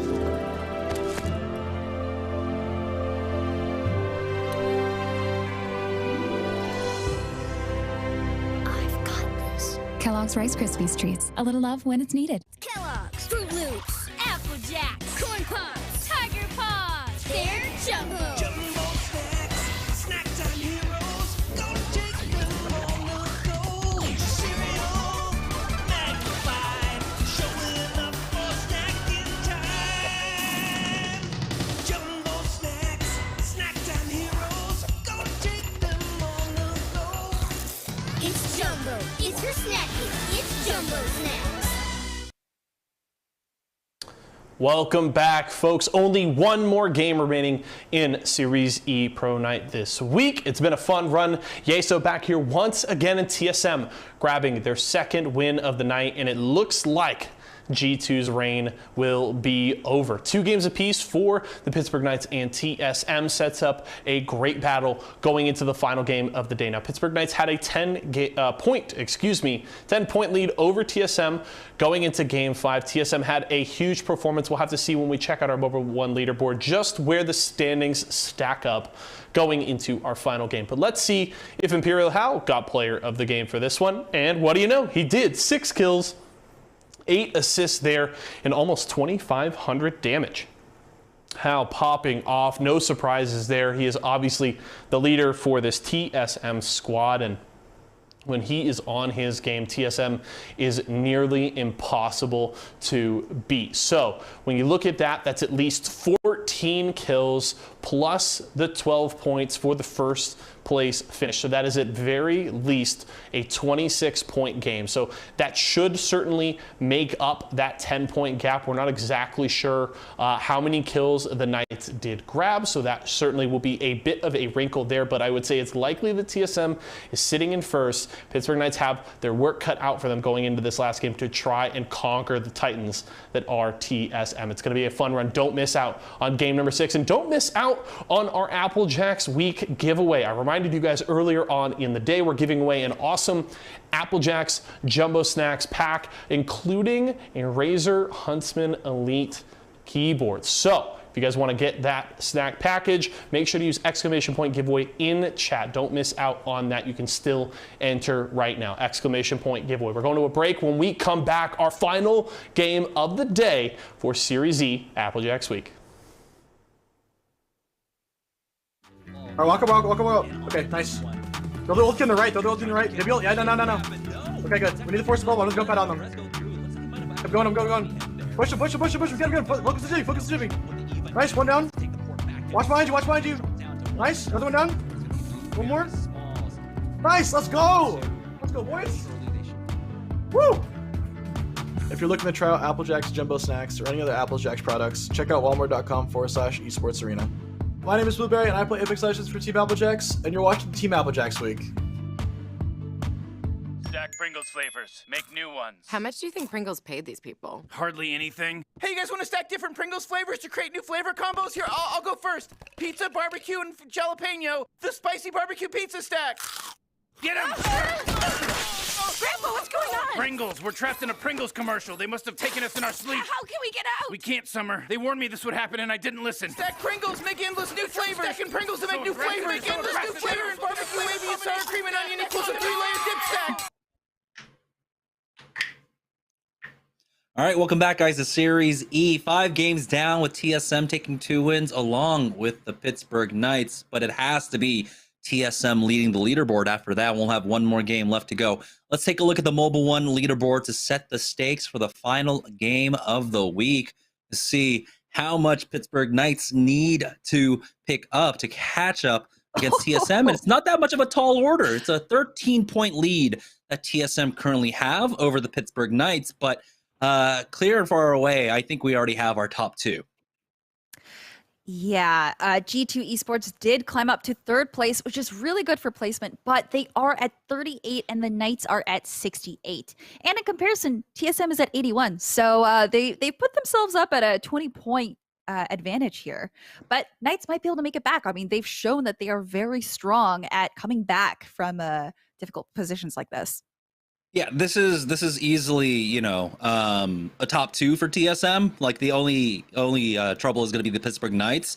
G2 could steal away the 2nd place position, but if they want a chance at 1st place, they need TSM to basically die on drop, and then they also need to drop a 43-point game, which I don't know if you've ever seen a team break 40 points. I don't know. Yeah. It's possible G2 could come back from that and take 2nd, but it will be a really rough fight. Yeah. So right now we're just calling it here. Is it going to be G2? Or is it going to be the Pittsburgh Knights, or is it going to be TSM to take the win for the day? Taking a look at our cumulative leaderboard, Team Intel still there on the 1st place position with 389 points overall. Team Pringles slowly trying to catch up to them, still 100 points down.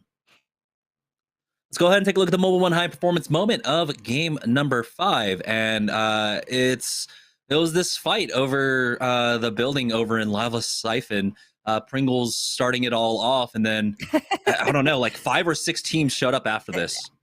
Yeah, I still laugh really hard thinking about how many bodies were just stacked up inside this building afterwards. Like they just kept coming. And I keep reiterating this, but you need to know when after a fight you need to leave. But in this case, it just, how do you leave? Like you're immediately facing another team and then another team. It just felt like whoever was the last alive here was just kind of out of luck. Yeah. And unfortunately for them, Pringles had a little bit of spite left, taking out 1. And then the 3rd party came in, I think, from Cheez-It. Or no, it was G2 actually afterwards. And then I believe Cheez-It showed up after that. Yeah. Yeah. It was just a never ending cycle. And, you know, the winning team that finally stopped, got all the boxes in the room. So, yeah. TSM, though, did a great job of navigating that last bit. They were kind of pinned down in the beacon buildings between Lava City and Geyser, but Cheez-It did end up alleviating some of the pressure, allowing them to escape for free, and TSM ultimately were able to take them out, Xset getting 2nd place, Cheez-It getting 3rd place throughout all of that. So it's been some pretty fun games so far. I love where the circles have been taking us as well. It's been really great. So this last game of the night, remember, we only have $500 on the line, and it's basically clinched for PK and for TSM. There's a small chance G2, if they have a big game, they can upset Pittsburgh Knights, but it's all about TSM at this point, maintaining consistency. If they can have another top 5 finish, remember, across the last 5 games, they have not finished lower than 5th place.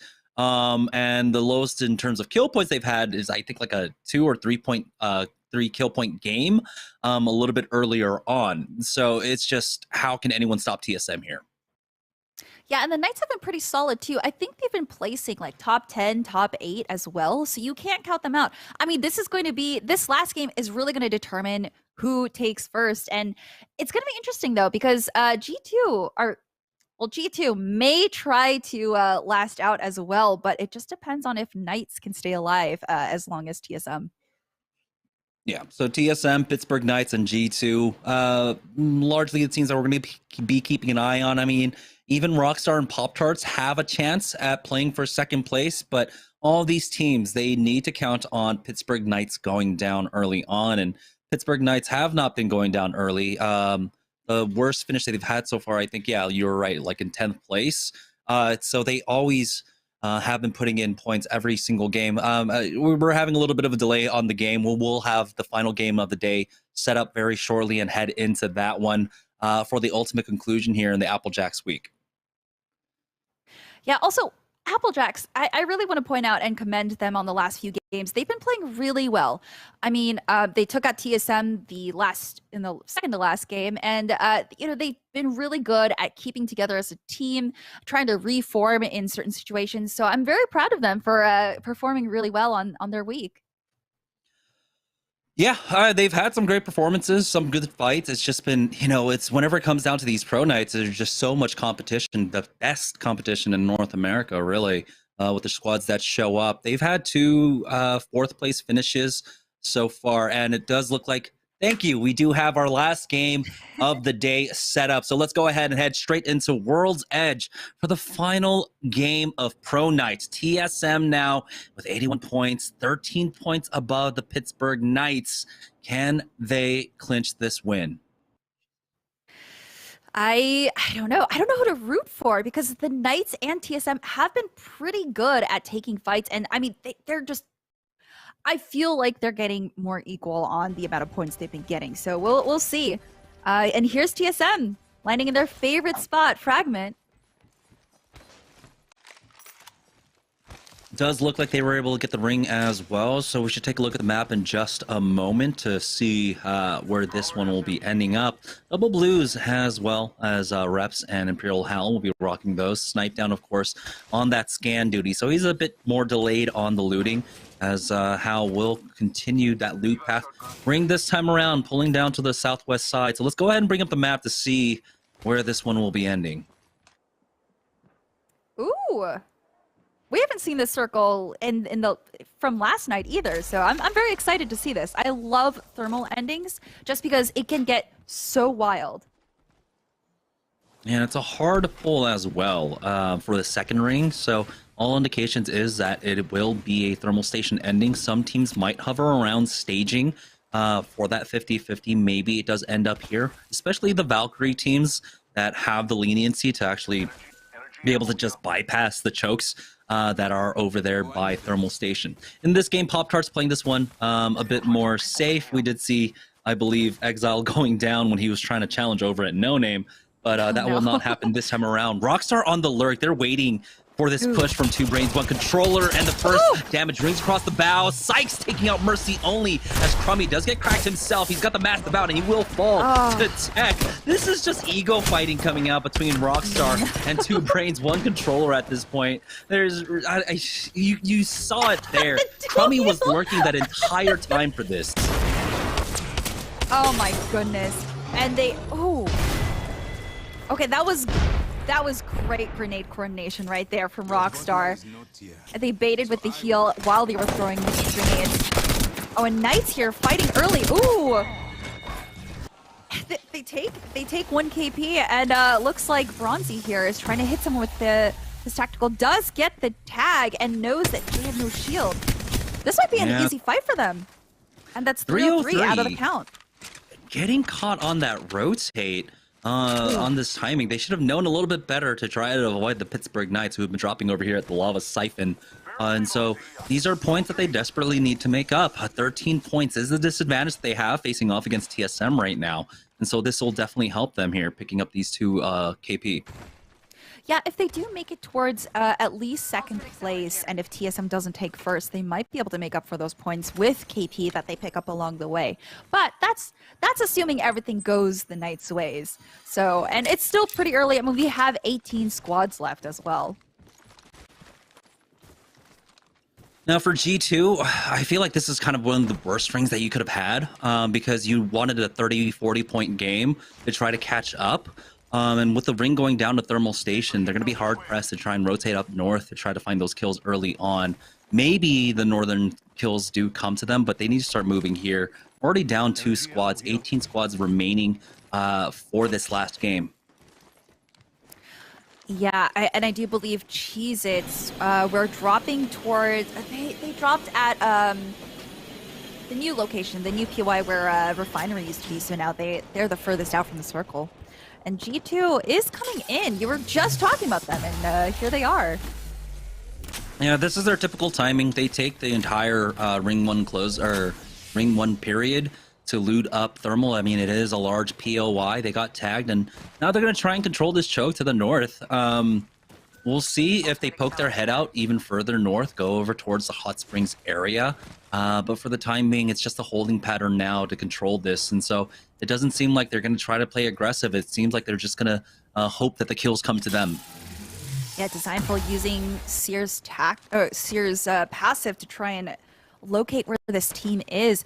I think they want to try and take this fight, but they're also playing it safe since they're not quite sure on everyone's health.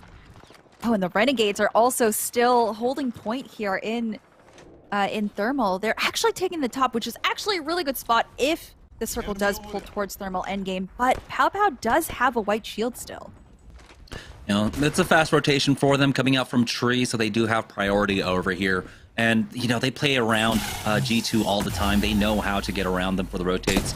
They spotted them out, or spotted a number of teams around them to the south, the full team over at the Jungle Gym. There's another team to their east, and this is where, of course, Bowser is going to try to get those Evo shields for him. You can see that he hasn't topped off that blue for himself because he knows that he can try and get that just 2 headshots or a body shot and a headshot will get him the purple, but it does look like, just in case, he'll be a bit more cautious on that, heal that one up. But it's going to be a lot of neutral, a lot of just poking out from Bowser. Bowser getting those shots. Ooh, hitting flesh on that Gibby, but that Gibby is bubbling and going to be able to heal that out. Oh, that could have been a down for them.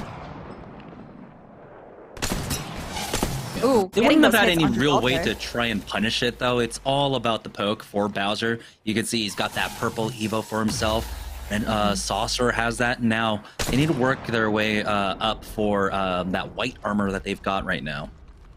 Oh, and it looks like CLG is right next to G2 right now. Maybe CLG can use this to contest G2. I think CLG has been solidly in 11th place this whole night, so maybe they can move up a few ranks with this last game here.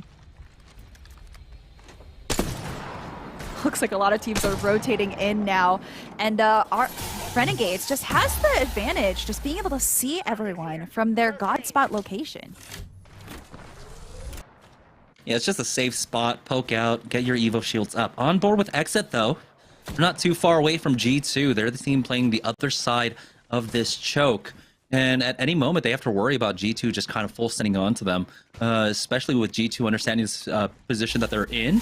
If they want to make a play for second, they need to have a big game. They need a lot of kills. But it's Team Razor that are actually finding themselves in a fight right now. They're tricky. Took a lot of damage there. But no push quite yet. It's a lot of nades from the other side. It's gonna be the ultimate out from Baby Tuli that slows down this push, and you can see how oppressive that can be. Hakulo trying to find an off angle here on the right hand side, and he might have got one with that R301. Does hit, but now the push coming out from the rest of the squad here. They're gonna go ahead and full turn onto this player here. What a quick turnaround as the bubble is forced out. They get the first knock onto Crummy. It's Rockstar on the other side. It's a 3v2 fight now for Team Razor. Zera Tricky not having the opportunity to top off his armor quite yet, but Hakulo will get aggressive, stimming forward, and he takes a lot of damage. Kimchi Lee taking out Zera Tricky. Now it's down to a 2v2. Razor versus Rockstar. Tuli needs to heal up, and Hakulo can hit the cell, and he will be topped off on the armor at the very least. But Now things are looking a bit more scary for Team Razor as Sykes will get the finish off onto Zero Tricky. Yeah, this is a fight that they can easily win. They know that he hasn't had time to heal, but they do exchange those tacticals right there. And they do full send together, and that is the best coordination you could possibly do in a 2v2 situation. Oh, and they have that information that they are also flexed, so they might be able to take this fight. Ooh! Yep, and that's an easy 2v1 win right there. But Pringles Third party moving though coming in. up from Pringles. Yeah, now they hit that Q. Actually narrowly dodges out on that one from the other side, Oh. but they get the knock onto Hakulo now, and they'll go ahead and continue to chase after them as Depressly will pick up that thirst on to Hakulo. So just one member remaining for Team Razor here. Unfortunate that they were not able to take that fight as quickly as possible. Yeah, but now they do have all of this loot to themselves, which is great, and they did get that gold backpack, so any reses that Pringles has should be fully, or at least halfway healed for future fights. So that's good. So they were able to get some value out of this. And it looks like, oh, G2 pushing out. They did make a push earlier on up against Exet, so I'm not sure if Exet are still alive and in this one, but Designful is up here by himself, getting tagged up. And his heal does get canceled, but take a look. G2 have already followed up to back them up, and they're getting sandwiched on the other side. You can see push out from Applejack to try to punish them. They do back away from this. Applejack's not finding the timing for this. Their bubble will go down. They've missed out, and so they will just back away safely. Kupski was cracked, but it does look like G2 have completely turned around on this one, and so they're just going to go ahead and bide their time. Just play this one safely as we have hit the top 15. Yeah, I think that's the best call to do right now, since it is still only 15 squads, or still 15 squads that are in. Yeah, last we saw G2 was right next to CLG, so I'm not quite sure what information we have on CLG right now. I don't know if they took that fight, but I would like to assume that most squads are still inside Thermal. Got a team pinned down right below them. They're waiting for the bubble. You can see across the ways the teams are firing at them. Look at the knock onto O-Reed. That's going to be resulting with the G7 Scout picking that one up. And Stunny falling as well. But G2 need to reset here before they get punished. And do have a moment of reprieve to top off and finish off these kills. Oh, those Prowler shots just aren't doing it for them there. And they are getting sniped at across the way. Ooh, from two different sides too. I believe that is CLG in that building. And G2 is able to get that Gibraltar quick res there, but they are still in danger and they're going to have to use the Wraith Portal to get out safely. And there still is that team behind them as well. That was a fast portal out, but results will he go down? It looks like he does survive, and they lose out on Designful. Mobile respawn beacon might be in play, and there it is, instantly going down. But here's the punish now as Team Intel.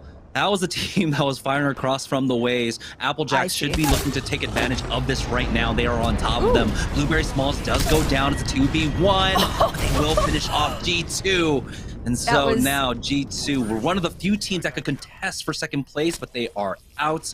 Pittsburgh Knights love seeing that on the kill feed. That was a nasty slide EVA 8 shot there. Looks like there is a res coming into Thermal, but they do notice that there is a team behind them. Ghost got a knock onto Imperial Howl. This is the moment. This is the moment that Pittsburgh Knights are looking for, but the fast res is there. They should have been able to get him back on up, and now you can see how hard it can be to fight inside the ring, and TSM have gotten knocked out. This is a chance for the Pittsburgh Knights. They see it. They just need to slow play this one, pick up a few kill points. If they get the plus 12, that should be enough for them. So they could just play it out for the late game. They've got the equipment for the late game as well. So Pittsburgh Knights, it's all about patience at this point. Yeah, I was gonna say if they full send into that fight there, they might actually end up getting taken out just like TSM, and they might be on equal grounds. But it looks like they are holding onto that survival, trying to play the long game now. And I think the ring is actually pulling away from Thermal Station. It's going over towards that staging side. And so the teams that took that gamble, that took that risk, are definitely happy about it. Teams that aren't happy about it, well, we saw Renegades. They were smack dab right there on top of the tower, and now they have to find a way to actually get into staging. And they're still there, and it looks like there's several other teams. ERA and CLG are still around our Renegades as well, so they might have a fight as they come out of Thermal. I believe ERA are just down to a solo rat right now. So the amount of contention for those chokes, not as high. Applejacks, though, getting a kill, or at least a knock onto Varhos, is going to make it difficult for Intel to rotate out of Thermal Station now. And there it is. Yeah, Tech Candy is riding this one out on that Octane. He can actually just stick around here if he needs to, but he's just looking to get another jump pad up for the eventual move out. Yeah, and he knows that Renegades is right behind him and has a sight line, so he's just... Oh, there goes his jump pad. It just got destroyed. Oh, and Ghost ready to hold people out. They know that there are squads in Thermal looking to come out of there, so now they're just going to hold. Oh, and there's your rampart you were talking about. Yeah, I don't believe that was 2 brains, 1 controller rocking it, though, because I believe we did see them going down, earlier on. So a team just trying out Rampart for the final game, especially when the top 2 are clinched basically between TSM and PK. Why not give a go at it here? Ghost will be committing to this side of the choke, though, as they are trying to get height control now, making sure that no rats are below them here, and that Rampart wall is giving them some trouble. It's going to be Nestle actually rocking that one. And Ghost about to lose out on 6. He's taking a lot of ring damage there as he falls down onto the low. So height has been given up. We'll see if he can try and reconnect with his squad. But as Panders tries to grief these walls, he might be giving away his position, might create an opportunity. Oh my goodness, the EVA 8 shots coming out from Panders. Doing so much. They've lost out on Metro, though. And it's all up to 6. And the duo as Nestle are looking to clean this one up. 6 has been finished off as well. And so it's all up to Panders now, left to rat this one out. Metro did jump pad away somehow, and Panders might even be able to get the res onto him. Those were great EVA 8 shots right there. Just grouped up. They knew that they were going to hit one way or the other. Oh, but there is another team that you can see on the other side trying to jump pad it closer to the circle. So Ghost might have a good sightline on both teams. Applejacks, they got, I believe, I want to say CLG pinned down below them. CLG just finishing off the Renegades. But Nestle coming onto this fight as it's going to be a 2v3. They've lost out on one. Panders picking one up. That's the EVA 8 once again. Does he have more in the tank? He's only got 10 shots left here as he's getting challenged. Turns takes him out with with the Rampart now. Rampage now as Applejack showing up for the third party. That's gonna give the opportunity for CLG to come in for the third party after this as well. Bubble has been used. Ghost has been knocked out. But Nestle are still alive throughout all of this. But now they need to turn around. They need to deal with CLG. This is the opportunity that CLG were looking for. But these are some great shots. Blueberry Smalls midair. Vaxlon gets taken out. Sniped by that wingman. What beautiful shots from Blueberry, but can they punish it? The bubble is down, and that must mean the fast res for Vax. Yeah, I think they have the res there unless they decide to push right now, and it looks like CLG is separated, giving them free shots. Oh, Blueberry not looking so good on health here, and getting stunned out of his heal. Well, here's a slide out. He's trying to commit to this bad 00 negative. Gets the knock onto Vax. It's only up to Madness here, left in a 1v3. He gets a knock onto Kupski, which allows Nestle to come in for the third party. Applejack are finished off. We're down to 6 squads remaining. And I believe the rat is still there. He just made it past them, actually. What? Oh my goodness. Yeah, that was such a mess. Outside of circle fights can be so bad once you get out of round 2 and 3. Stunny somehow lived, I believe. No, Tech somehow lived throughout all of that. Just waiting as he hears everyone dying around him. But here's Team Pringles. They did redeploy onto the mountaintop, dropping down into the Dorito building. But Pony's taking a lot of damage. They do back away now as they do understand that they gotta try and create some distance here because that the Seer ultimate can come out at any moment. But looks like after they top off, they want to try another go at this fight. Pop-Tart's getting finished off by the Pittsburgh Knights. They're picking up a lot of kill points here, and it looks like they might actually take the victory away from TSM. But we're gonna stick with this fight right now. Team Pringles in a full 3v3, but they're really hesitant to take this push. Yeah, they've been taking a little too much damage, having to use up resources just trying to get to this building. So, but they are here. They're stuck here. They need to consider whether or not they want to wait for another team to come in or push themselves and initiate this fight. There are 4 squads left, so they know that the likelihood of getting 3rd and 4th party is very high. And it's full squads as well. Everyone is very aware of that right now. So this fight is such a scary thing. If they don't have nades with entries, it becomes so difficult for them as now the ring will close up and the action is just going to come to these squads. And Pringles are not happy to be in this position right now. They would love to be inside instead with a lot more cover. Pings out. Try and play the north side or maybe worried about a team coming in from the north side as the Seer passive is definitely working out for them. A full 3-man coming in, and now Pringles are in for a world of trouble. Oh, they all got caught on that too. If they had just been to the side, they may have been able to bait Knights into fighting the team first, but now they just... Now they might be the ones taken out first. Oh, and the massive Seer ultimate giving them all the information. Yeah, it catches everyone out except for, seems like Nestle in that one. So all eyes on the center of that zone. Pittsburgh Knights do spot out Nestle on the low ground there, as seems like this position should be safe for them. They should have some cover at the very least. Yeah, there's a big rock for them to play off of right now, and we're back to a neutral here as whoever makes the first move, that's going to be the mistake, as every team is just looking for that 3rd party. Yeah, this is going to be a messy end circle where it all converges onto one building yet again. And yeah, Pringles and Cheez-It just currently trying to fight for this building. But no one's actually landing any shots. It's all just going to come down as the circle closes. All the fighting will be just then. Yeah, right now I don't believe the Pittsburgh Knights have secured enough points to feel safe up against TSM. So remember, there was a 13-point discrepancy between them and TSM.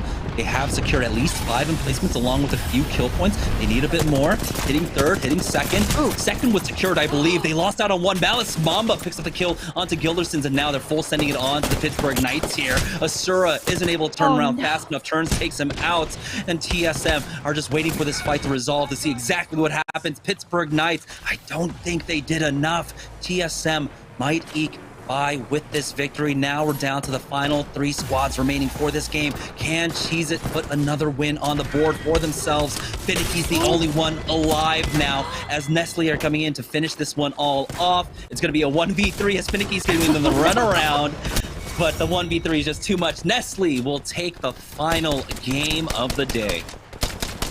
Oh, what a valiant effort there. But yeah, that was going to be a messy end game right there. And you know what? Knights losing out on 3rd place. I don't know. We'll have to see at the full score roundup, but I'm very on the edge of my seat wanting to know who won. Yeah, is it TSM or is it Pittsburgh Knights? We're going to allow our admins the time to, of course, calculate all the results. We'll take one last break, and when we get back, we'll be able to announce the winners right after this. Yep. I got a crack on the roof. 2 cracks on the roof. I'm bubbling up. Can we climb up? Climb up, climb up. Okay, nice, we're on the roof. Look down. There's 2 left, it's last team. He's 30 HP, 30 HP. He's 1, shoot the Gibby. Gibby down, nice, just a Bloodhound. Bloodhound's 1, nice! Woo!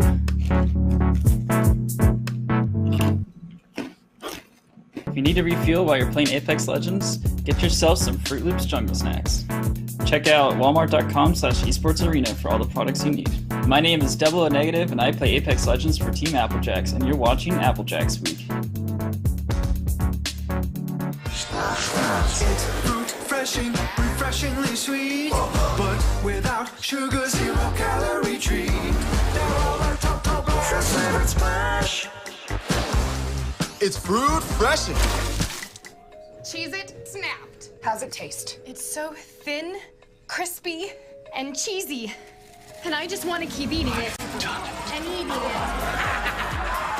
They love them. Snapped. So good we may run out of cheese. All right, everyone. Welcome back. Yeso here once again. 6 games all done today. And the big question is, who takes first place? But we do know who took first place in that final game. Team Splash coming out with a big victory, a crazy cluster around that final building. We saw Pittsburgh Knights, Team Pringles, Team Cheez-It, and Team Splash all duking it out for control, and Team Splash comes out on top. So huge win for them. Not sure how it will shake them up in the standings, but that is the kind of note you want to end a week on. We'll have to see if they can build on that going into next week. But the big question we'll have is how the standings shake out. But let's check out our player of the game for the final time this week coming from Team Splash. We'll pull that one up for you here momentarily. But there it is. Malice Mamba, 4 kills and 2 assists, just shy of 1,800 damage there. So big game for Malice Mamba, big game for the Splash squad. And this is one of the 2 squads, Splash and Applejacks, that have actually been showing up with some of the best performances on Pro Night over the last couple of weeks. So these are squads lower in the partnered squad standings, but they're showing up on the most difficult nights. Splash getting a win last week early on thanks to a good little rat play and closing the night here with a dub as well. So love to see that for Splash. They just got to keep building on it into next week. Now, we're going to go to a quick break. When we come back, we'll check out how things stand on our partnered standings. Was it or on our overall standings, I should say. Was it Pittsburgh Knights? Was it TSM? We'll find out in a few. I've been playing Apex Legends since release, since day 1 release. I got into Apex Legends because I actually fell in love with PUBG. I fell in love with Realm Royale, so I always wanted to compete in a Battle Royale. Usually I'm the IGL, but for this roster I'll be more of like a support IGL, a co-IGL, just to make sure everything's running smooth and going how it should and keeping the team alive. I love the guys. They're super fun to chill in Discord with and talk to. We all have our own strengths and weaknesses. We just need to work around that throughout the weeks of Series E. So the more we just practice and develop our strengths and our weaknesses and how to help each other with our weaknesses as a group and a team, we'll get better over the time.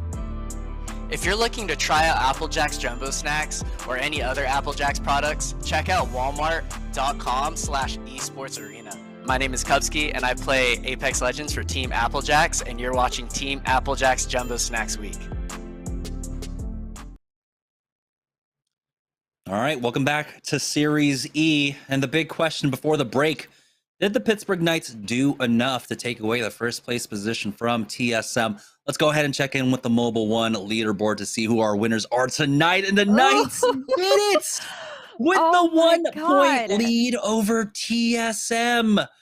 Oh my goodness. If TSM had just secured 1 more KP, they could have won that 1 point. That I can't imagine how they feel right now. But also in 3rd place, Team Cheez-It with 47. That's a 40-point lead from 2nd place to 3rd. Yeah, between TSM and Pittsburgh Knights, they had 4 out of the 6 wins today, so it didn't leave too many points on the board for the rest of the lobby, but the middle of the pack still very close. You can see Team Cheez-It there in 3rd place with 47 points, G2 with 44, Rockstar 41, Pop-Tarts with 40. If the Knights and TSM weren't so damn consistent throughout, this looked really competitive, but clear ahead of the rest of the lobby were Pittsburgh Knights and TSM. Taking a look at the cumulative leaderboard, though, Team Intel still sitting up top with a comfortable 104-point lead over Team Pringles. But it was just another kind of disappointing day here on Pro Night for Team Intel, where they ended the day with, I think, about like 30-odd points, or 26 points actually for them. So 1 more point that they got last week. So I want to see some improvement for them when it comes to these pro nights, because we know that they can perform when it comes to the open nights. They just need to translate that into the pro nights. Let's take a look at the Mobile One high performance moment, though, for that last game. And this was the moment where we were all just kind of sitting on the edge of our seats. Was this enough for the Pittsburgh Knights, and it was. There it is. I see it now. 7 kill points. They've got the 5 as well, so they had to have a few more kill points than that. That weren't reflected on the scoreboard at the very least. They get wiped out in 4th place, securing 5 placement points, and so that must have meant that they had 9 kill points overall, because there was a 13-point discrepancy between them and TSM heading into the last game. Yeah, very unfortunate. Just 1 point away. Has to feel kind of bad seeing that score, knowing that you did give it your all and you had really good games. And Finicky here, trying his best to take on a 1v3. You have to commend him for that, but Splash easily took that with the most health there.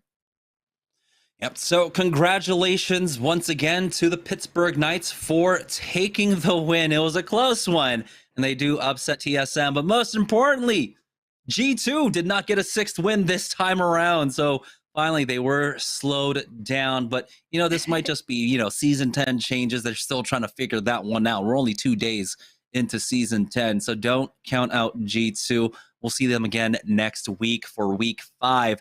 That's going to go ahead and do it for us. We're going to go ahead and send it back to the studio to close out the show. Thank you all for watching. We'll see you guys next week.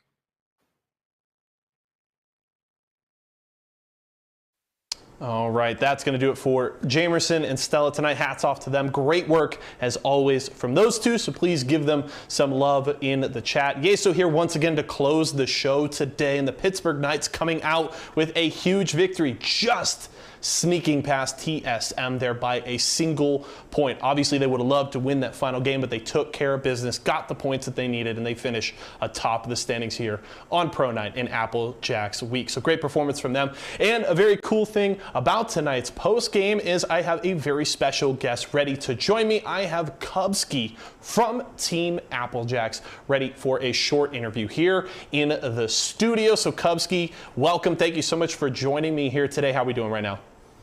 I'm good. How are you? I'm doing great. A pleasure. Appreciate you taking a little time here after today's games. First off, I want to kind of look at what we've seen from you guys as a season, from the season as a whole, right? You've had a rough start. Honestly, you sit currently in 8th place in our partnered standings. The first couple of weeks were rough. What have kind of some of the issues been that have been plaguing you guys so far this season? We're just adapting to the new meta. We've been wanting to try to play more edge. We're usually a team that plays zone, obviously.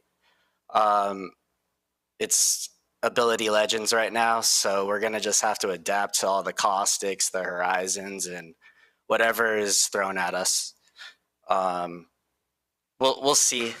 We're just trying our best, though, trying to figure it out as a team, as a unit, build the synergies. I think it's a good thing. I spoke with Blueberry earlier this week, just off stream. He and I were talking a little bit earlier on this week, and he seemed ready for the changes coming this season. He was excited about the caustic buff. He was literally telling me, like, don't worry, we're going to play it. Whether it shows up in every game, he was ready for it to come out. So I think it's good that you guys have the attitude that you're ready to adapt and you want to make changes to try and improve. So I certainly think that is a positive for your squad. One thing, though, that I've really noticed, if you look at the last 2 weeks, Pro Nights, while you guys haven't been able to necessarily put it together on Tuesdays, you guys have been, out of our 9 partnered squads, the best team over the last 2 Pro Nights. You've been into the top 10 both times. What do you feel like is working for you guys on Wednesdays that isn't quite showing up Tuesdays? Well, usually I'm used to playing in like a tier 1 lobby. So when it's open night, it's a little bit different. The lobby plays out differently than a lot of teams expect. You have tier 2, tier 3 teams running around griefing each other, but we also have to capitalize on those teams. So that's also our mistake. Usually we just want to play for zone and play like it's a tier 1 lobby and just get ready for upcoming tournaments that are harder. So that's why we do perform better in Pro Night, because the lobby plays out how we think it's going to play. Open night, it's a little bit more griefy. Griefy, okay. That I think puts it into a very good context. One thing for me, when you look at the standings, I mentioned you guys are in 8th place, but when you really look at how the numbers break down, you're only 24 points behind Team Splash, who sits in 5th place right now. So things are a lot closer than they would certainly appear if you just look at the rankings. Do you feel like you are kind of right on the edge of taking that next step and really starting to make an effect on a week-to-week basis? Yeah, I think it just comes down to consistency and just playing as a team. We die off of stupid mistakes. I think that just need to be fixed. It's simple mistakes. So once we just fix those simple mistakes, I think we could easily come back. All right. I think you guys have a lot of good things to build on. I've been happy to see the progression, and I think it's important that you seem to have the right attitude about wanting to adjust, understanding where your mistakes are coming from, and you're going to have opportunities to make changes and improve. So love what I've seen from you guys so far, and it's still a long season ahead, right? You still got 8 more weeks of play, plenty of competition, and plenty more pro nights where you could come out and go after the G2s, the TSMs, and those guys that I know you have, a bit of a target on them, right? Yes. All right. Well, Kubski, I appreciate you taking the time. Congratulations on a solid performance here tonight. Looking forward to seeing more from you guys in the future. So thank you so much for taking some time today. Thank you for having me. All right, that was Kubski of Team Applejacks. It was Applejacks week here on Series E, so we appreciate Kubski taking a little time to join us here and talk. And that's going to be it, folks. It was a very exciting couple of nights of action here on Series E. I certainly enjoyed it. We had Team Intel taking the title last night, and the Pittsburgh Knights with a big win. G2's reign has ended, at least for 1 week here. We'll have to see if they can make a return next week. Just for you folks, so you know, if you missed any of the action this week, want to see what's going on in the Apex Legends scene as a whole, don't miss out on Final Circle. It's our Series E and Apex Legends recap show that we run here every Friday at 5 p.m. Pacific time. I'll be hosting and talking about everything that's been going on over the last week, so don't miss out on that here at twitch.tv/esportsarena. Make sure to follow us on all of our socials, and don't miss out on next week's Series E action as well.